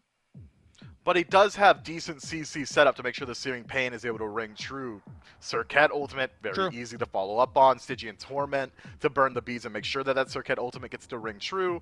And then that true damage matched up with that insane cannon, that artillery strike that is Ra. It's a tried and true combo. And it's just going to help him match up a little bit in this sustain department as well. Yamoja was elongating those team fights around the Gold Fury and the Fire Giant for the Scarabs. Now the Warriors can do the same just around the Ra. Yeah, I thought Inbound had a pretty solid game on that Yamoja, on the fight where they crack the base and nearly end the game. Thought he did a very good job of harassing Dardes with those portals. We'll see if he's able to run it back here on this Yamoja. I think that the Scarabs just getting in on the exact same type of composition is a little bit interesting. We'll see if it pays off here. The Scarabs looking to bounce back after a close game 1 and find a critical game 2 victory. Game 1 had me sounding like Donnie Thornberry by the end of it with all the Titan defenses that we had going on. My name is Dolson. Gourmizer is with me. Doug with us at least once more for game number 2 between the Solar Scarabs and the Oni Warriors. Some pivots here. Gourmizer, Baronic's going to stick with the Merlin, but Dardes, different look there out of the mid lane. And Raijin almost seemed necessary, didn't it, there in game 1? The amount that Dardes was being dove by the front line of the Solar Scarabs, and now he's going to something a little less mobile against the exact same front line. Yeah, I'm really excited to see it, but like you said, a little less mobile in terms of immediate disengage. He doesn't have the dash that the Raijin does. Yes, correct. A lot of movement speed, I think it's up to 18%, as well as slow immunity baked into the kit there. So it's going to be difficult to lock him down while you don't have a wall, too often inbound. When those ults are available, might be able to find one that makes it a little more difficult. That's a good point. But the damage is going to be a little more ridiculous to deal with. I think Raijin does a lot, but I think Ra can just supply so much more in an already available state. Zapman and Vote both reach level 2, so some poking going on over there in duo. We saw a pretty absurd 2v2 early on there in game number 1. And Neilma was able to help Vote grab first blood. And almost wild to think about that early on in game 1, huh? Where then 20, 30 minutes later, all the chaos that happened. It seems like first blood was so long ago. But Still a chance for that lane to find a kill, but instead it's solo lane that finds a solo kill. It's Nika with a solo kill on the King Arthur, and that is a scary, scary thought. I don't want to think about this King Arthur getting off to any sort of good start after what Nika did there in Game 1.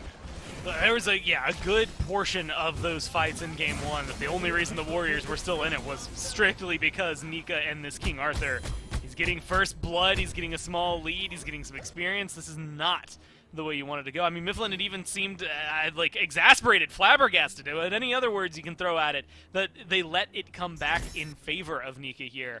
And I think that's something they've got to be pretty cognizant of here on the Scarabs. That's something you're going to have to control, I think now even more so, right? Like, from just Game 1, the performance that King Arthur had, it's enough to be troublesome, and you got to figure out how to handle it, or at least control it a little more often. He stole a Gold Fury. He was like 8-2 and something at one point. Like, he did a ton.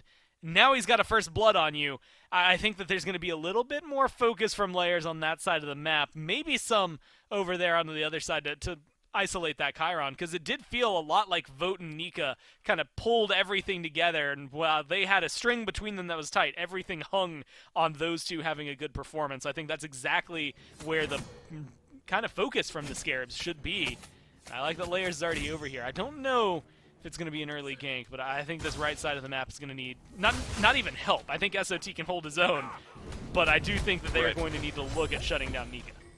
Well, SOT did hold his own in Game 1 under the same type of pressure that Nika was providing on that King Arthur. There were plenty of times where we would pivot over here early on, say pre-level 5, and it looked like SOT was in a little bit of trouble, but was able to avoid any of the solo kills there in Game 1. Took some rotating in. That gave SOT a start to what was, Gore, a pretty good game. On this Cullen able to match up somewhat to the pressure that Nika was outputting on that King Arthur. So the Cullen certainly looking good for SOT if he's able to maintain pace. Oni Warriors find pressure over in duo, and that means Cubo Fred is here. That's an easy free purple buff drop down. They'll keep this duo lane behind.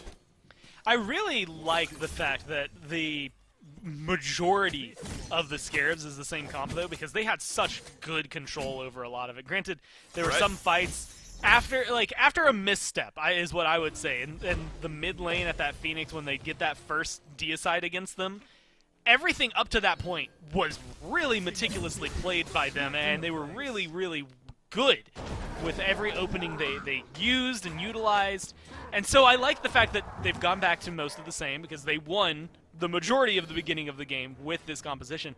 I'm curious about the Cupid, but I think Zap, especially because of his tenure at this point, I'm going to have to give him a lot of credit, knows a lot of counters. When one hunter is good, usually there's another hunter that can rise to the occasion and meet them.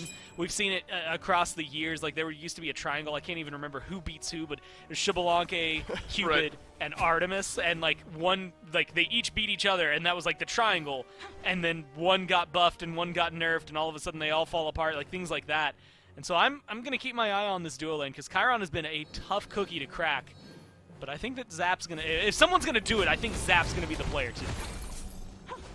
Zap had his moments there in Game 1 as well. On something as safe as the Jingwei, and then you rotate over to the Cupid here, has the dash to stay alive, Fields of Love as well, can provide some self-peel. I think you'd argue inherently a little less safe, though, than something like the Jingwei, so we'll have to keep our eyes on what that provides here. I think it'll be an interesting matchup in the mid lane as well here, Gore. We talked about this raw pickup a little bit in the sense of disengage, self-disengage. The movements be very helpful in that regard. I'll hold my thought as inbound gets jumped on by Cubo Fred and the bead stripped away. The Dardes will be looking for some setup here this game, Gore, and I'm not sure there's really a big shortage of it. There is some lockdown between Nika, Cubo Fred, and Neoma that can provide easier searing pains for the Oni Warriors mid laner. I mean, hell, we were talking about it last game strictly because of the amount of beads that the Scarabs had to pick up. It's 5 once again for them here. They've had to lock in. The difference is that this time they're being forced to use them, because look at the aggression. The Warriors, they're in the red buff. They're in the purple buff. They are making you take decisions in fights you might not want to if you're the Scarabs. The problem with those buffs is they're on the left-hand side of the map, and because of that, SOT and Layers were able to combine for an invade just now on the right-hand side here, put Nika, I wouldn't say behind, but maybe back on even footing here with SOT, so that's exactly what the solo laner needed here. Zapman dashes away as Neilma works in. Cerberus picked Gore. I think looked great for Neil. In game 1, there were some moments where, a Riptide from inbound would bring him in, and then a good Stygian Torment, Blink, something like that, kind of turn around those engagements. So I like the Oni Warrior support going for that pick. Wonder how far SOT chooses to chase this. I only wonder because Cubo Fred lurking close by as well. Can Nika bait in SOT? For the time being, yes. It's a 1v1 that becomes a 2v1 as Cubo Fred works his way back into the fight, but Cubo Fred might die here as well. SOT is 2v1 to Nika. Blinks right back through. No one grabs a kill. Everyone alive. No one with any HP, but inbound could tank up this tower. He will not, and somehow everyone lives on, but big winner there is SOT. You're wasting 2 people's time for 1. And I like this call from inbound. With the minions here, you're going to force Nika into an awkward position. I don't think as Yemoja, I don't know, you've got a lot of damage if the Moonstrike and the bubbles connect. Unfortunately, the Moonstrike just off the mark there. Maybe could have opened up the door in a conversation for another kill. But I like the fact that he at least keeps Nika occupied there. He gets his farm. It doesn't necessarily win or lose anything. I just like the fact that they're giving Nika trouble because they really need to slow him down. Oh, it's a red buff invade yet again from the Oni Warriors. The pressure has been on these left side jungle camps, and that'll continue here. Backing away, though. Veronic down to half HP. Is that stolen away? Nobody came and picked it up. I guess Neil over the wall must have stolen that one away if Veronic didn't immediately go and grab it, and that sucks, man. I don't know. I don't have great words for it. You think you've secured it there if you're the Solar Scarabs and the Oni Warriors able to pull out the red buff. Feels like it's going to be a sure thing for you. Now, you almost need these fights. You've been losing experience. They're getting aggressive on the Cubo. Oh, man, Cubo Fred dead to rights there. So much went down. Fields of Love, Rivers Rebuke. No way Cubo survives. Veronic very low here, but the sustain from the Emoja will keep the Merlin in the fight just a bit longer. SOT's rotated over towards mid here, and Nika will respond with a blue buff invade over there. So SOT just trying to even out the pressure as far as the team fight goes, but might lose a little farm in the meantime. Did grab that wave in mid, so not all is lost. Good timer knowledge on Nika, though, to be able to get aggressive there. Yep. It's one of those moments, if you just peek around the corner and run away, then you see no blue buff when he walks in, and he just runs off, and eventually it shows up, but maybe he's in the middle of a wave at that point. So good knowledge on him to make sure he sticks around. And as much as that's going to be unfortunate overall for SOT, since that first blood, hadn't been a whole lot going on in the right-hand lane. I do still think, and this is just based off game 1, King Arthur is something I'm scared of, personally. But I think that the Scarabs are doing a much better job kind of controlling what was an early game lead, still is an early game lead for the Warriors. And something they were able to control and transition into a good mid-game lead for themselves last time around. I'm going to keep my eyes on it. That being said, they got a really early Fire Giant, didn't they? It was a 17-minute, 17:30 right. Fire Giant for the Scarabs. Unless something absolutely crazy happens this game, I don't know that we're going to be seeing a Fire Giant, because that's sub 10 minutes from now. That feels way too soon for a Fire Giant. Maybe something around the Gold Fury instead. It's a greater Scorpion, not the full-on Fury just yet, so nothing to die over here if you're the Solar Scarabs, but that'll start up the Fury timer here in just a couple minutes' time. Dardez hasn't seen much action over in mid yet, outside of a couple skirmishes. He's walked close by. So haven't felt the full power of this Ra yet. Tends to be the build that we see now out of most mid laners' Gore. They like this Charon's coin build. Suppose it works doubly with Ra, and feels good, like you got some good synergy there out of the mid lane. So Dardez looking to add some stacks onto that item here 9.5 minutes in. Elegant and dangerous. Now that Gold Fury is spawned up, it's a little more awkward. I like that Cuvo's been playing a lot more hands-on, more aggressive right now. This Serket took a little while before we really got to see it, but now he's getting aggressive, and it's good for the Warriors, but it might be too aggressive here now. Zap not going to be there in time, but Layers is here. No. Oh, piercing Moonlight will keep Layers right by Cubo Fred, and it's Zapman who ends up grabbing that kill. Now Neoma caught in the River's Rebuke, and inbound will find the second of this fight in an immediate disengage from the Solar Scarabs. You've got 2 kills by this Gold Fury, you've got the Emoja sustain, but the confidence not there to go for the Gold Fury just yet. It's just odd enough, and honestly, it's just Ra enough, right? That they're going to have to be worried about it, because Ra Man. Well, was what I was going to talk about. I guess just the outright damage potential he has showcased there against Layers, but I'm worried about that steal potential Dardes brings to the table. Merlin is good at burning things, but Raijin isn't as, secure-oriented as things like Ra, Scylla, etc., etc. Raijin does a lot of damage. He's good in the team fights. He's able to find a lot of kills, but Ra is going to be good around these objectives too, and that, I think, is something the Scarabs are going to have to keep in mind no matter when they get aggressive. Like you said, there was 2 kills there. With Dardes available, it's one small snipe away from becoming a very easy pickup for the Warriors. It's been a much slower paced game here in Game 2, but that has benefited the Warriors here so far. Despite being down in the kills department, they're up about 1,000 in the gold department. Find a 1-level lead for Vote over in duo. Dardes there in mid as well. It's small, 300-400 in the XP department, so nothing to write home about entirely just yet. You're talking a level or 2. But really what's keeping that in balance is Layers has a 2-level lead over Cuvo Fred. So a lot of the XP kind of bounces back towards the Solar Scarabs in that regard. So outside of jungle, things may be favoring the Oni Warriors here. Another 1v1 turns 2v1 happening over in solo. Nico will find the stun onto Layers and find the safety of his tier 1 tower, and I think both junglers have now learned maybe not worthwhile to put pressure over on right just yet, but the Gold Fury started up. Half HP on the objective. You got the confirm of Dardes, should you need it, as Fields of Love goes down, and the Oni Warriors snipe down the damage, and the Gold Fury falls, but so does Neoma in the meantime, as Zapman confirms a kill. But a Gold Fury for your support, Oni Warriors probably feeling pretty good.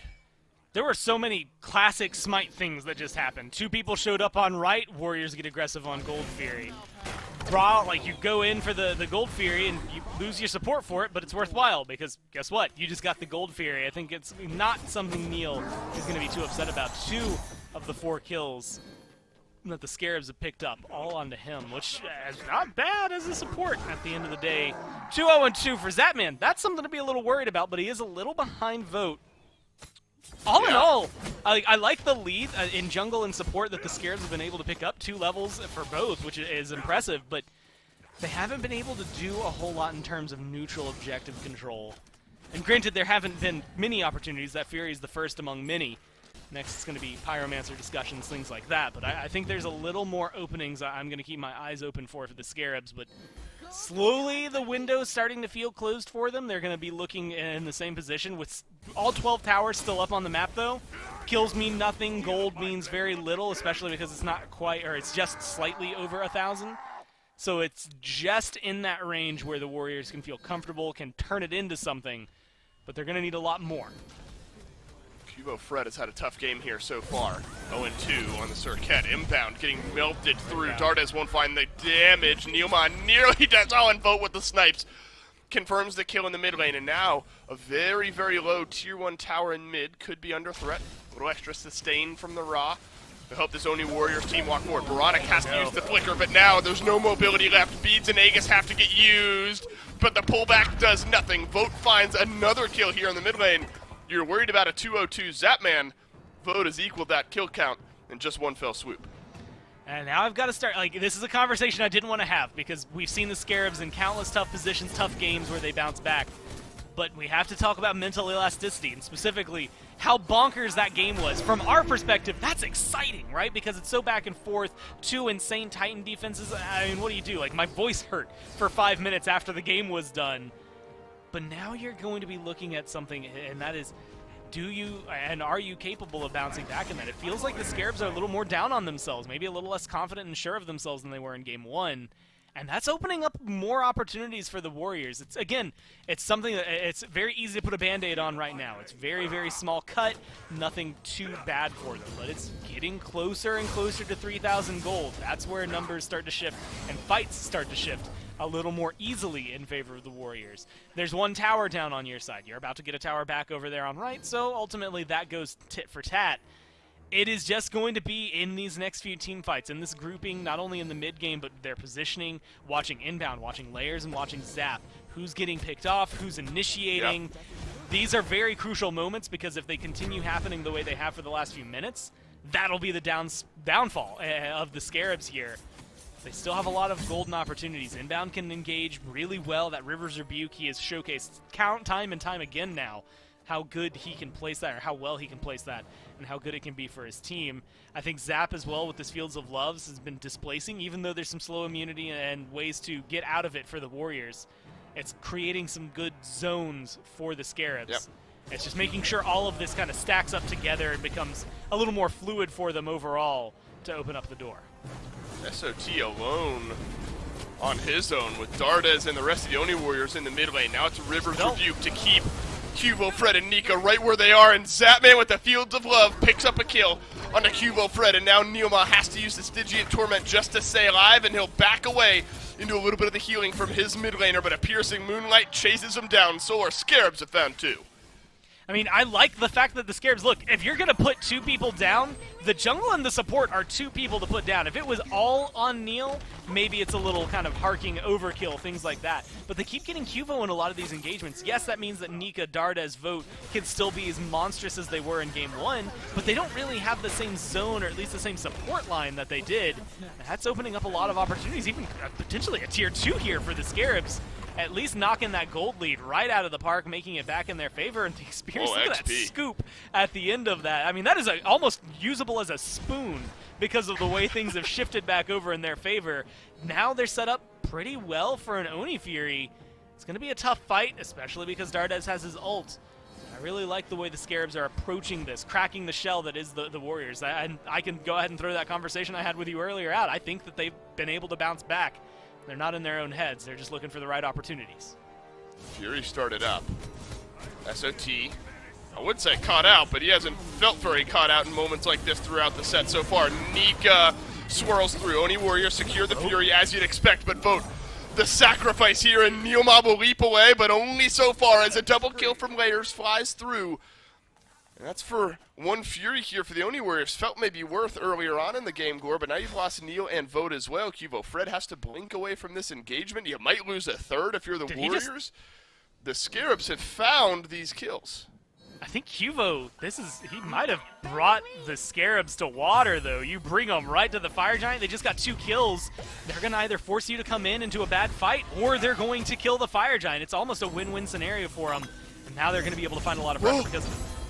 Big Fields of Love and keeps Nika in place, and Baronic finds the damage to burn down the solo laner. We thought that 10 minutes ago a Fire Giant sub 20 would be a far cry from reality, and you're right, Cord. This jungle discrepancy has gotten massive, and that's where most of that XP lies. It's just 1 level in solo, a couple levels in mid even for Dardes. Cubo Fred has found almost nothing all game, and as we speak, a 5-level discrepancy in the jungle ticks over. He's the same level as Inbound. Part of me is starting to want a little more of that Fire Giant push. After Nika goes down, it feels like maybe an opening is there, and then Dardes comes to the equation. There's definitely some tough mental math in that decision. I like the fact that the Scarabs, a team that, look, I like making Hail Mary plays. You lose a lot of games from Hail Mary plays too, right? Just as many as you win, there's maybe twice as many that you could lose from them. So I like playing it a little more due diligence, right? Being careful, making sure you're not going for something, because that snipe from Ra is an ever-present threat for them. But this big difference in jungle, that five levels, Dave, that is ridiculous to say that Cuvo is behind. Creates a lot more openings for Layers. Layers is able to jump into the back line and at least survive, if not get a kill, pretty easily. Cuvo, if he shows up to the back line, Baronic or Zap can just laugh at him for a little bit and then win a fight and potentially a 1v1. It's going to be that ult that Cuvo has that causes a little more trouble. It's the an ult CC that comes through is definitely going to be troublesome, to say the least. Pyromancer here for the Solar Scarabs. Will get secured. Dardes smartly holding onto the Searing Pain, not worth using that secure. Look, as much as Cubo Fred's had a difficult game, Neoma has as well. Hasn't the effectiveness of this Cerberus felt like it's shifted from Game 1, where in Game 1, if Neil was getting pulled in, even by something like that Riptide, it felt like he was fine with it. He'd turn around, throw out a Stygian Torment. This game, it's felt the opposite. It felt like this Cerberus has just been caught out more times than Neil has felt comfortable with. He finds himself 1 level down. Compared to Inbound on the Emojos, it was relatively equal impact, maybe you could make the argument, between supports in Game 1. It's been lopsided towards Inbound, though, here in Game 2. And I really think that a lot of it, like Neil had some good plays early on, stole a couple of red buffs, a few of them from the Scarabs. Even if no one was able to pick them up, it was still a big win for him, but he's kind of been laid out to dry here. 0-4, 2 assists total. He hasn't necessarily been able to get a lot going for him. This would be a good fight if he can, but he just can't live long enough when he gets aggressive.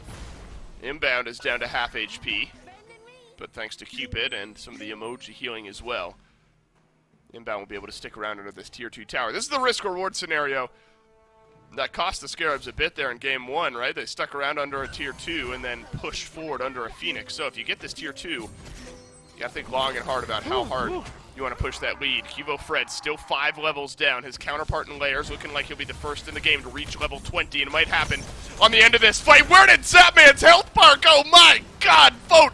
Darda snipe him down. The opening kill for the Oni Warriors under the Tier 2 tower, and this is a familiar sight. SOT with 4 or 5 members of the Oni Warriors chasing him down. Look, it doesn't matter how far behind you are. All you need is an ult, but look at the damage Cubo takes in that scenario. If he had been able to grab a single member of the Scarabs there, he could have potentially turned another throw into his team and gotten a win off that. Fire Giant's still something they have to be worried about. I think it's something the Warriors could start up. It's dangerous, though. They just committed a lot of ults to killing off Zap, so I think this is a good fight for the Scarabs to at least contest. They have Ra, the Oni Warriors do. But Neil is so low here. Nika is not so low here. Layers has to use the Aegis and the Piercing Moonlight, but it might send him off towards Neil, but he won't get the chance. Vote has his second kill in the span of a minute or two here, and the Oni Warriors push back underneath that Tier 2 tower. Vote will get his back canceled, but no matter. Now it's the second time in 2 game score where it feels like maybe the Scarabs have overstayed around one of these early game objectives. Well, that's one of those things that it really sucks for Layers going down, but the Warriors didn't get the Fire Giant. And that's like blanket statement, that's the best bet that you can have. 3 towers to 3 Tier 2s standing for the Scarabs versus a Tier 1 and 2 Tier 2s standing for the Warriors. If the Scarabs get a Fire Giant, there's a Phoenix exposed for them to knock down very easily. If the Warriors get a Fire Giant, they still have a little bit more to try and break down. But it does open up the Scarabs for a little bit more of a defensive play and a little more of a defensive push. I'm kind of surprised to see that nobody's fighting this. In fact, they're going for the Gold Fury. We saw this same play around this time, actually, last game.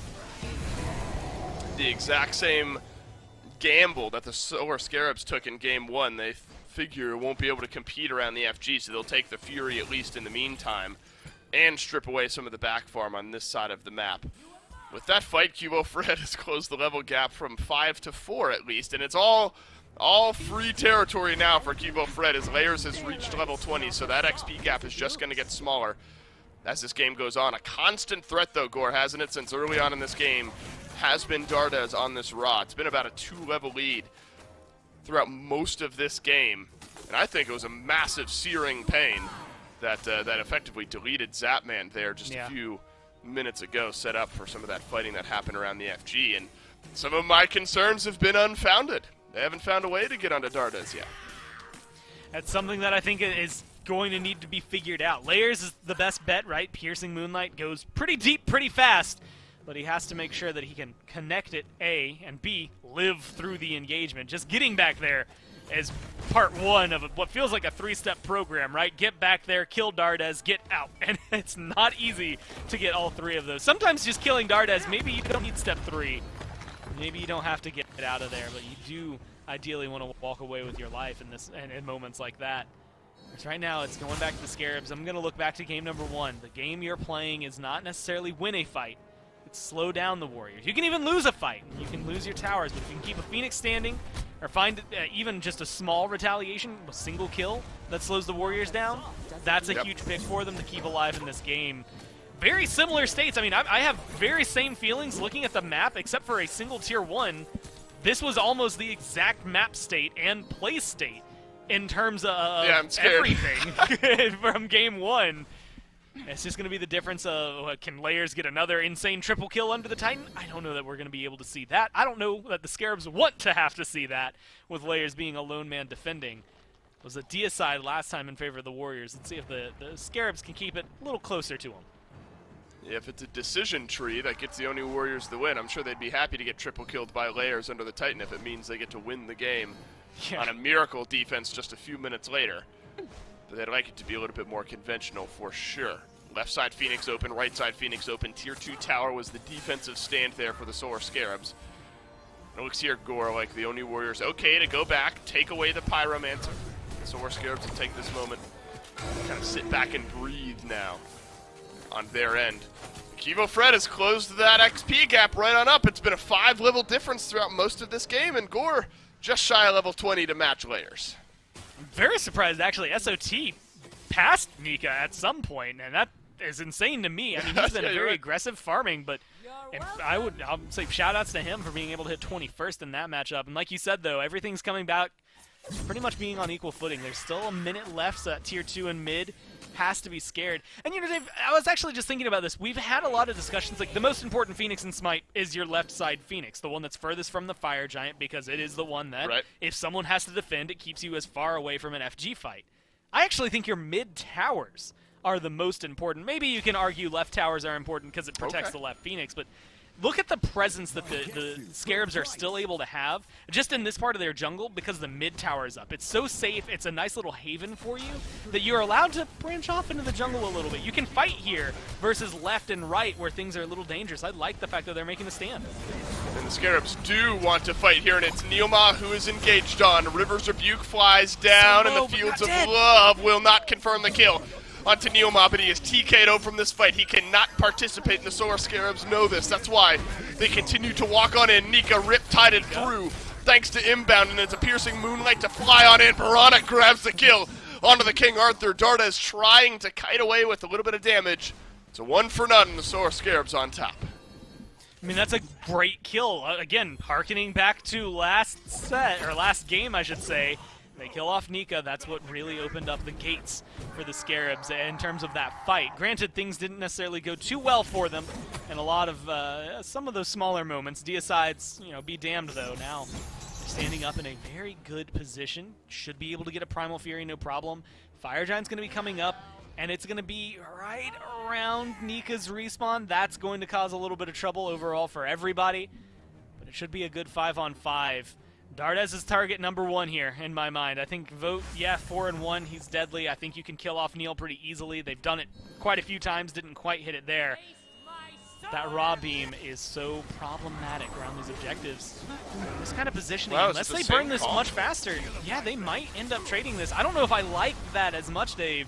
Luckily, inbound's on the other side of the map, and we can see the Warriors aren't over there. And that's going to give them much bigger opening. And this is a great call for the Scarabs, because now they get the best of both worlds. They get an FG fight, and they get a Fury. Warriors definitely weren't just comfortable pulling that FG out. I mean, you can look at the ward coverage they've got. The Warriors knew that the Solar Scarabs weren't along that backside wall around the FG, likely over on the left-hand side, but they just weren't confident enough just yet. They'll clear out the wards in the FG pit here. Some damage starting to pour into the Fire Giant. A minute and a half away from being enhanced, the word I'm looking for, but might not get there if this fight breaks out the way it is. SOT trades back a kill on the vote. Both Hunters now down in this fight, but could be a mid laner on the menu as well, as both being chased down by the solo laners. It's a mirrored fight from both teams. Nika finds his target, but SOT cannot, and Dardes continuing to run away as inbound finds the stun, but the healing is enough. As Kivo Fred will taunt inbound right back into the fray. Dardes has enough damage, and inbound sure does not. Oni Warriors find their 3rd kill. Layers forced to run away, but he's not out just yet either. They're going to collapse in on this. It could be a kill for the jungler. And Layers is going to get burned away here as well, and these death timers are long. 20 seconds on Zapman at its shortest. And the Oni Warriors will not go towards the FG. You don't have vote, so that maybe mitigates your abilities. But there will be some time left on the back end of these backs. 20 or so seconds on inbound. Baronic as well. Layers 40 or so seconds out.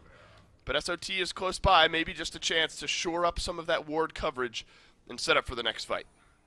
Walked across 2 wards now to get there, though. They know exactly where SOT is. I'd be worried about him coming in for the steal, but like you said, ward coverage, except this time on the side of the Warriors, going to be enough now with a deep ward there from Kivo as well. They've got pure eyes. I think they could start it up. I think they could have done it at this point, but I also think a kill onto SOT is probably more worthwhile for them, or at least forcing him out. Zaps respawn, inbounds back, Baronic's back. Now they've got a 4v5 fight. They have They vote. still have Dardez's ult, though, so it feels a little more confident. No, they don't. Dardez uses the There it Searing is. Pain and catches onto Zapman, half HP on SOT and Zap, and they'll have to back away, the Solar Scarabs will. And that is the presence of one Searing Pain. Wow, Oni Warriors, they don't need it to confirm the FG itself, but they'll use it to confirm that a fight is not happening, and that is enhanced. Just 20 or so seconds away from being regular. Now the Solar Scarabs, a massive uphill battle. They were able to defend their mid lane tier 2 tower before. But Gore with an enhanced FG around the waist of the Oni Warriors, it's a tall task. Now the parallels to Game 1 are starting to shift pretty dramatically. That enhanced Fire Giant for the Scarabs last time was big in terms of giving them a lot of pressure to clap back. I don't know if it's going to exist the same way here. The Scarabs looking for their defense. That mid-tier 2 still standing. I've liked the defense around it up to this point. I think enhanced Fire Giants, when you probably have to leave that one to die. It's not going to exist long enough. Those backdoor protections are pretty much the strength of the tier 2 tower. Now it's going to fall down pretty easily. And it opens up the conversation, Dave, around these Phoenix defenses. I really like Layer's potential to get into the back line. I like Bronic's potential to get a lot of burn down. And look, we talked about it. I've mentioned it a few times, but Inbound yesterday on a Phoenix defense literally won his team a game, or at least started the process of winning his team a game off of one fight. So I think there's a lot to be said about what the Scarabs could accomplish over here on left, but I do think it is going to be, and almost need to be, picture perfect from them to make sure things go their way. They can't afford a couple slip-ups, but they're going to have to get rid of Dardez, get rid of Vote, and I would even argue Nika, 3 of the 5 targets on the side of the Warriors to make sure that this does not go the way the Warriors want it to. Vote is built in that penetration tree pretty comfortably here. Bluestone's Brooch as well for himself. Titan's Vein gonna be feeling good for the Oni Warriors Hunter in this final fight. Cubo Fred rip-tied it back in. He roots himself in place. Now it's an ult over onto Layers, and Cubo Fred will survive, but it's a beautiful Rivers Rebuke, and that'll be the opening kill. And Gore, the Oni Warriors just have to leave now. They're at a 5v4 disadvantage, and that is gonna burn at least a minute or two off this enhanced Fire Giant. That is that's the key that you're looking for. Again, that is brutal. It's all about that timer in the top left. As long as you can see power play, and as long as it has a red background, it's bad news for Scarabs fans. But as long as they can postpone it, even if it means losing an Onifear, even if it means losing a Pyromancer, you're not losing the game. And that's the kind of big key right now. And if I'm the Warriors, this is exactly what I want to do, right?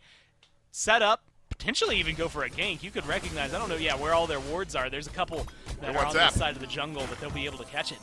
Zap's way too deep. Even with that Fields of Love, I think he's going to get caught out. You can get this kill, but you've got to do it quickly because the Solar Scarabs are in. They're going to collapse. Will Dardez hit the snipe? No, it's already been used. And so Zapman, with the help of Inbound, will survive. It's a good call there from the Oni Warriors, but Zapman speedy enough to get away and get out of the fight. Zapman going for the Rage, a little bit of crit at the end of his build. A little bit different from how Vote is finalizing the other Hunter build on the other side. Now it's an Oni Fury. Gore, that might help with some of the push power here. Cubo Fred is respawned. 5 strength now for the Oni Warriors. Maybe another chance at a push. Not a lot of time left on that power play, though. 45 seconds. Enough to knock down a Phoenix, especially without backdoor protections. Like you said, Cubo's not going to have that and buff. It's still taking him a pretty little minute. They're trying to bait him out, though. They walk back, and all of a sudden the Scarabs go, well, where'd they go? They walk out, and then they collapse in. Luckily, now they've dispersed, so the Warriors... Honestly, with 20 seconds, 25 seconds, I see what is going to be a couple backs. I think they're letting this one go to rest. They recognize that they can't necessarily get anything done. It's a 6,000 gold lead, Dave, but they didn't crack the base with an EFG. This is great for the Scarabs trying to push this to a Game 3. Not so great for the Warriors. Look, I think you're walking on a tightrope. You haven't been able to break the base just yet. 3 towers standing, admittedly, is not a whole lot to tout at this point. You have a Phoenix exposed, and that is enough if the Scarabs want to fight for them to run down and get the Titan. It's coming up to what feels like almost a coin toss at this point. Items are mostly the same, relics mostly the same, waiting for, what is that, a blink to come online there for Neil. That's the last cooldown necessary on the right-hand side for everybody to be in the same spot. Other than that, it's all starting to feel really solid from top to bottom. And Odysseus' bow picked up there for Vote. No crit online for him at all in this build right now versus what Zapman's got, the Rage, the Deathbringer now online. So in a 1v1 vacuum, Zap's going to be able to do a lot, but if you're looking at a tank killer, Vote is your man. Part of that will help on these big objectives as well. You have to imagine, look, the Solar Scarabs have been cautious around the last 2 Fire Giants that we've seen here as a Searing Pain to set up some damage over the last one. That was enough to keep the Solar Scarabs at bay for the Oni Warriors. The Solar Scarabs are going to be cautious starting up an FG if Dardes is anywhere on the map with his ult still available. Imagine the mindset for the Scarabs is fight and then Fire Giant. With all that burn potential, they could start it up, but there'll always be that risk of Dardes stealing it away with that great objective secure, whereas the Oni Warriors have felt like they've been able to buy enough space to do the FG and keep the Solar Scarabs all at bay. All 5 members of both teams here, all relics for all 10 players in this game are available. There is a slight wave pushing on the left-hand side towards the Phoenix. Will take a while to get that health bar burned down. This is a fully stocked fight here, Gore. Oni Warriors with a little bit more aggression in their positioning. Any pressure is good pressure, and that's what those minions are providing over there on left. Like you said, Scarabs pretty much honed in, zoned in on this Fire Giant. This is where things are going to come through. Inventories were filled with wards a second ago. That's where the minimap's going to be in crucial detail. Where those wards are, the vision they have is big. Looking at Dardes, I think he's the big playmaker. His ults have been making the difference, not just in team fights, but in objective control. That's the big play for the Scarabs. Inbound has used the River's Rebuke here, but nobody is there to follow up the damage on a Neomar. That is massive, a big team fight separator. Now off the table for the Solar Scarabs. Fire Giant poked at just a little bit. I said it might take a while for those minions to deal enough damage to that Phoenix, but they've got it down to about half HP here. Layers has gone back to base. The Oni Warriors maybe not privy to that. They won't force the issue on a fight or on the FG, and Layers likely able to make it back to this fight safely. We'll take down a speed buff before moving back in. It is half HP on that Phoenix. Might come into play here a little bit later on, but both teams still just biding their time. Inbound still halfway to the River's Rebuke. I actually like this. You can see the communication coming down, knowing and recognizing they have the room. Nika now caught out a little bit. Layers back in the fight now with his speed buff. Whoa, look, you've got a jungler, Piercing Moonlight, good at diving deep. I really want to see what Layers is going to be able to accomplish here. I think he's going to be the key to opening up this fight for the Warriors. Same thing for Zap, hasn't been able to survive a lot. He's 3-2 and 6. He's been a good part of these kills. But I think if they can live long enough, it'll be a big difference for the Scarabs. Nika's found Baronic. Baronic has to pre-beads to wary off the disengage, and Baronic dancing around with all the damage. In the opening kill is there, and it's Nika who's got the Merlin. Dardes gets another. Down goes Layers. Vote survives. Vote lives on.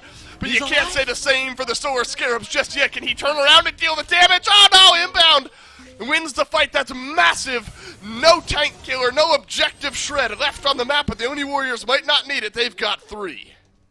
I mean, it's a lot bigger of a fight this time from the Scarabs, but starting to get glimpses of week number 2 once again. Yeah, Vote going down is going to be big for him because it slows things down massively. I mean, Cuvo, in 9 instances out of 10, I would start relying on the jungle and saying that it's going to be good. And at this point, Cuvo's caught up in XP. He's caught up in build. He should be able to fill some of that slot. But look at his build. He's not made for really dealing the damage to something like a Phoenix. They're going to get 1, but I don't know if they can get more.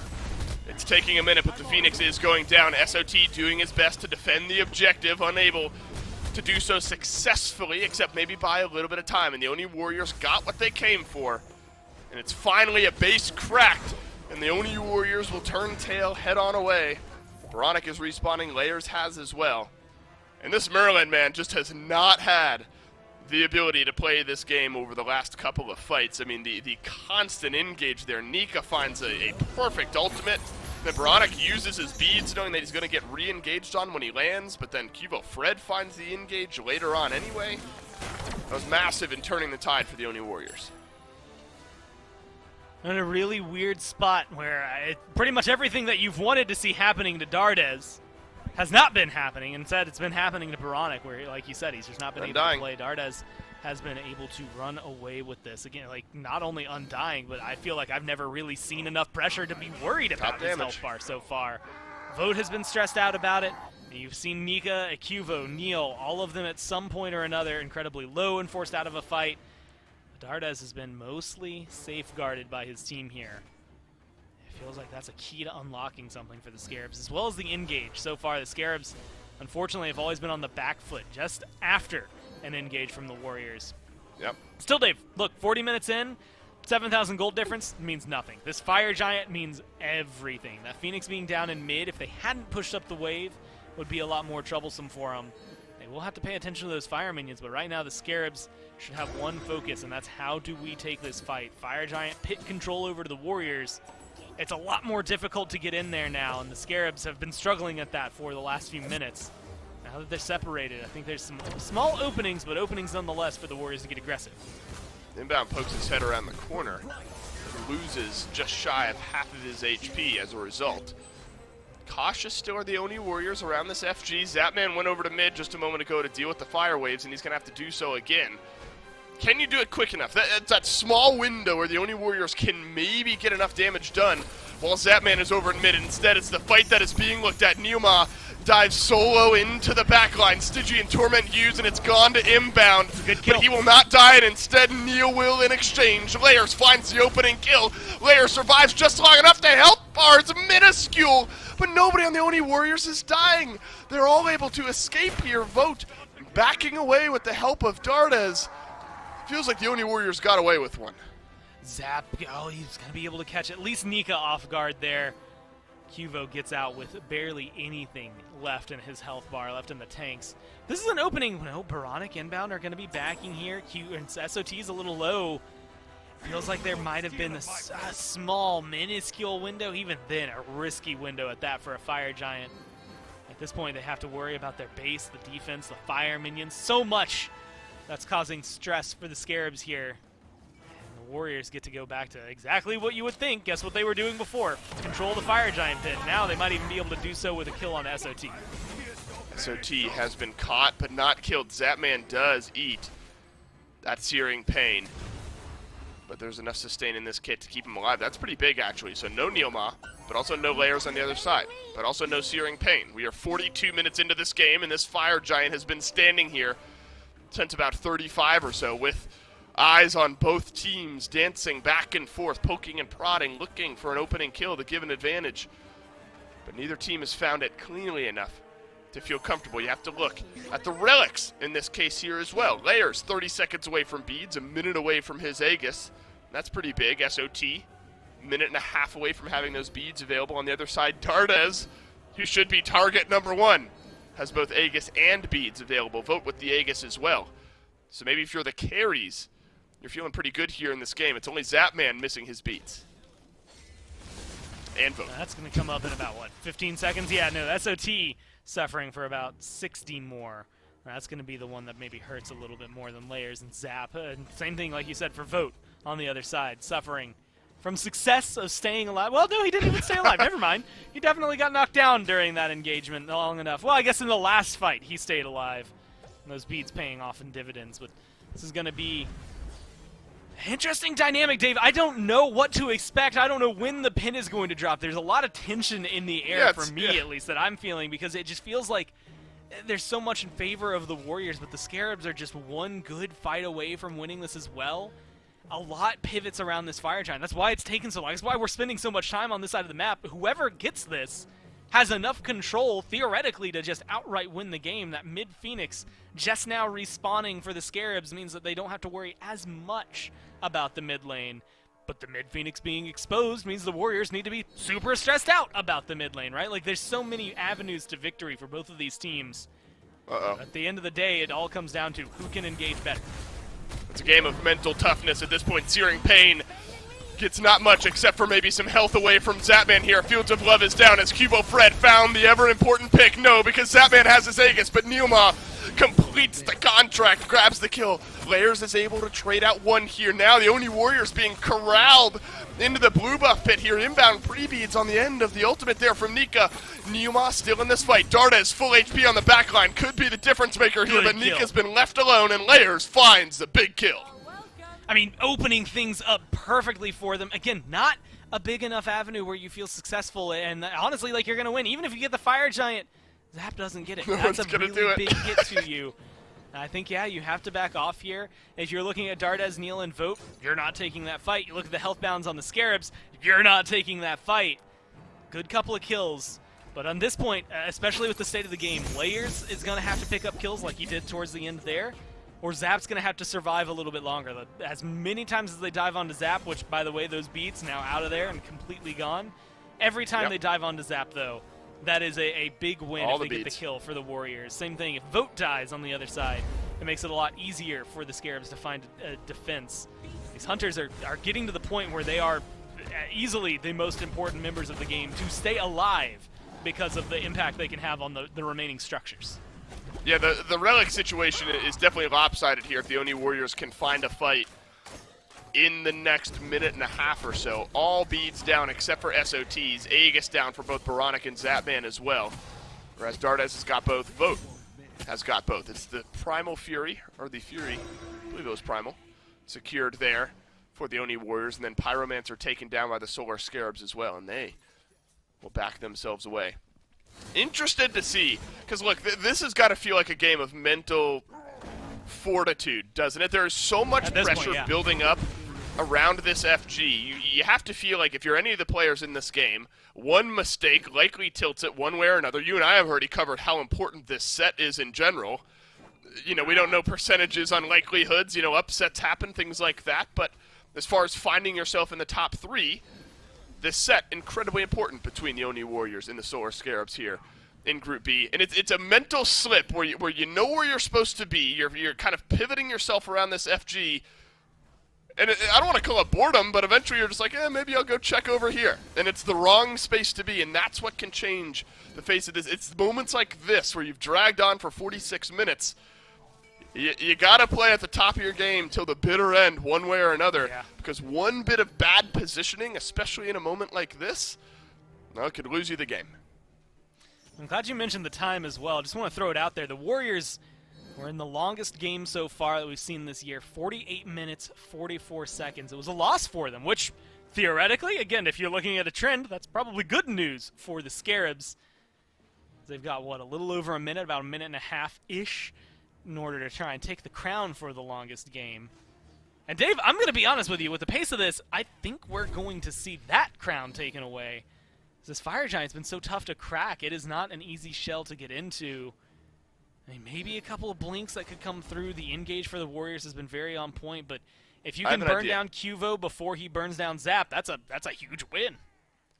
It does feel like a huge win. I think the FG we need to add some voice lines, and if 10 players have been within a certain vicinity of the FG for long enough without the objective getting taken, he starts like throwing his hands up in the air or something like that, or he says that he's getting bored and wants something to happen. I think the FG could add a little variety into it. Oh, but instead, Baronic deleted. This game might be over already. The Scarabs have no more carries. They've got no more jungler.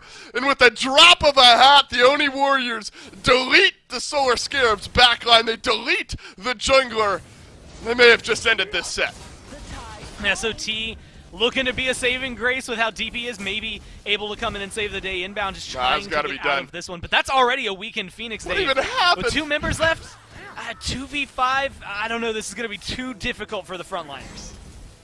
It's going to be incredibly difficult, but the Oni Warriors have their eyes on Solo or Troll, and they will go beneath this right side Phoenix. He's just going to have to go back to base. Neomar will separate SOT from the rest of his team. Inbound will keep the Oni Warriors where they are, and what many would consider an upset, the Oni Warriors have found the 2-0 set win. Now, they controlled a lot of that game. And my surprise there, as much as it sucks for the Scarabs, I think they showed a lot of elasticity in Game 1, a lot of elasticity there in Game 2, and unfortunately things fell apart for them. The thing that blows my mind is that they just tied exactly 48 minutes, 44 seconds there. Wait, are you kidding me? It was right on the end for them. So they managed to keep the exact timer, the Warriors, in the 2 longest games now for Phase 1. Wow. I want to say, like, shades, again, of Week 2, it was a 2-0 against the Scarabs. This is really good for the Warriors if you look at the whole group stage. I'm sure the desk will get into this way more in depth, but this is a really good win for them because if you're looking at 1 and 2, this puts the Scarabs in a position where they need not one upset. They can't just beat the Dragons and be done. They need to beat the Kings too, because if it's tied at 1 and 2, if that's the only win the Warriors get, and then the Scarabs get one win against one other team, then the head-to-head goes to the Warriors here, at least for the group stage. I don't know if we look at the grand scheme, but as I just said, the Warriors have that from the earlier week as well. Yep. It's a lot of tough work ahead next week for the Scarabs. and a lot of tough teams they're going to have to go through. They've already beat one once, though, so there's something to look at. Whereas for the Warriors, Dave, this is a great start for a group stage if you're looking to go to the playoffs. Agreed. We said this early on in Game 1. Say it again here. It's going to require an upset at this point for the Solar Scarabs to give themselves a chance at the Phase 1 playoffs. Certainly can happen. They've already done it to the Dragons earlier on in this phase, and they have a chance up against the Kings as well. Group B, a lot of action still left to be played, but between these two teams, no more. It is the only Warriors who come out with a 2-0 win, and that means we'll take a break and head back to the desk.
Make sure you're heading on over to shop.smiteproleague.com. Thanks to Inside Apparel. They're hooking it up.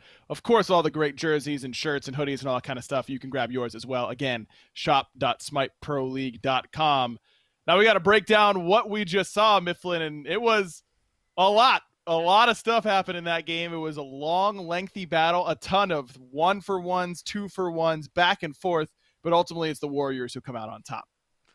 To me, man, that was a game, and I hate saying it, especially when I'm on the desk with you, dictated by the mid laner, man. Dardes steps up for his team in a big way, landing ultimate after ultimate to not only start off fights, almost how we saw Rom get played back in Season 7, to poke someone out to set himself up for an objective, but also, I mean, how many of those team fights was Dardes just legitimately running around in a circle just too fast, saying, you can't catch me, while Layers and SOT kind of waste 10, 15 seconds chasing him out.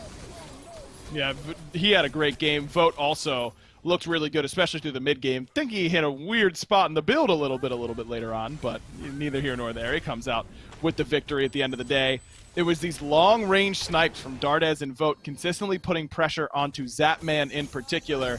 And honestly, you're looking at how these group stages are going to play out, what's going to happen here for this Oni Warriors squad. I think the best possible outcome for you is that Dardes starts looking like Dardes of old, and I think he did today between the Raijin and the Ra. Yeah, he was certainly dictating the pace of this one, man. I really like it. You could just toss the Benny Hill music on him every single one of these fights. But let's not take away from Cuvo Fred as well. He had a little bit of a rougher start to this set and to Game 2 as well, but he was towards the end making sure he was able to find those priority targets. Sorry for this one in the chat. This is Tartarus Titans versus the Camelot Kings a little bit earlier on this week. But Cuvo Fred on the Circuit was able to find those priority targets with his ultimate to continually find the CC set up for Dardes, and that's something that's huge, especially considering he's playing on some wild ping. Yeah, Fred certainly struggled in this set entirely, but when it counts, was able to set up for Dardes, and I suppose that's really all that matters. The Warriors get back to their winning ways. It's been a little bit since they found the win column, but certainly feeling a lot better now that they have. And as we said coming into the set, Mifflin, this was a big win that they needed over the Solar Scarabs. They're set up now. This is their second set win. Both ended up being against the Solar Scarabs. Aggro, I'm going to pose a question to you, and I can hear Hindu Man tell me that that's not my job, but I'm going to do it anyway. What did you think of the Cupid lock-in, starting with the Bluestone, selling it later on to pick up a little bit of crit inside the build? Zapman definitely trend-setting a little bit here. Yeah, I think Zap did 13k damage in that game, so I'm just going to read the number off the screen. Look, bro. He was getting gunned down. Do not get me wrong. He was getting absolutely focused in these team fights. You gotta do more than that if you want to find the victory for sure. And a big part of the reason that Zap was so uncomfortable in this game was, of course, the #1 Hawks fan on the Oni Warriors, Nika, and he's standing by for an interview with Dave Olson right now. We'll get to the Hawks a little bit later here, Nika. Congrats on your first win here so far in the group stages. Look, I want to start with some mentality here. It's been a long start to the year for you guys, and then we go into these group phases. Every game's so important. You only get to play each team once. You need to be in the top 3. So this one, of the utmost importance. You have a slugfest of a game there in Game 1. It's a long, drawn-out Game 2. How'd the team communicate? Are you comfortable with the way things were going, kind of behind the scenes to us at least, throughout this set? Honestly, I mean, obviously, it feels so good to finally win. I think like all of us are just happy about that more than anything. Yep. Honestly, the games were not that clean. Obviously, like we could play a lot cleaner. There's like a lot of things to work on. There always is. But just like compared to the SPL set we had against Kings, for example, like everything was a lot more comfortable. Like we were playing the map pretty well. Like we were like coordinating things a lot more than before. Right.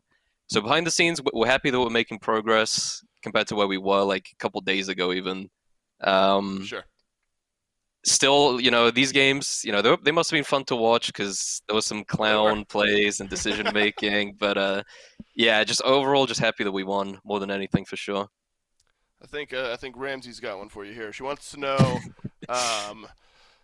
what is that? King Arthur? Okay, is King Arthur the best solo laner right now? And are you surprised you got him in back-to-back games? Yeah, I think he's probably the strongest. I think he's in like a top 3 with Kakal and Wukong. I've thought that for like the whole year pretty much. I just think Arthur has like the most control of lane and like strongest definitely like in those mid-game team fights. Obviously, like late game was I don't know if you guys could see it. I was like trying to solo Scorpion to build energy after dying and stuff. Yeah. I mean, Yeah. it's rough sometimes, but those mid-game team fights, you kind of just run them. Like especially game 2, like we were super surprised they locked Cupid because like sure he can cripple me with his ult, but that's just like a way easier got to dive than Jing, for example. So we were definitely happy about that. And I'm never gonna complain about getting Arthur personally.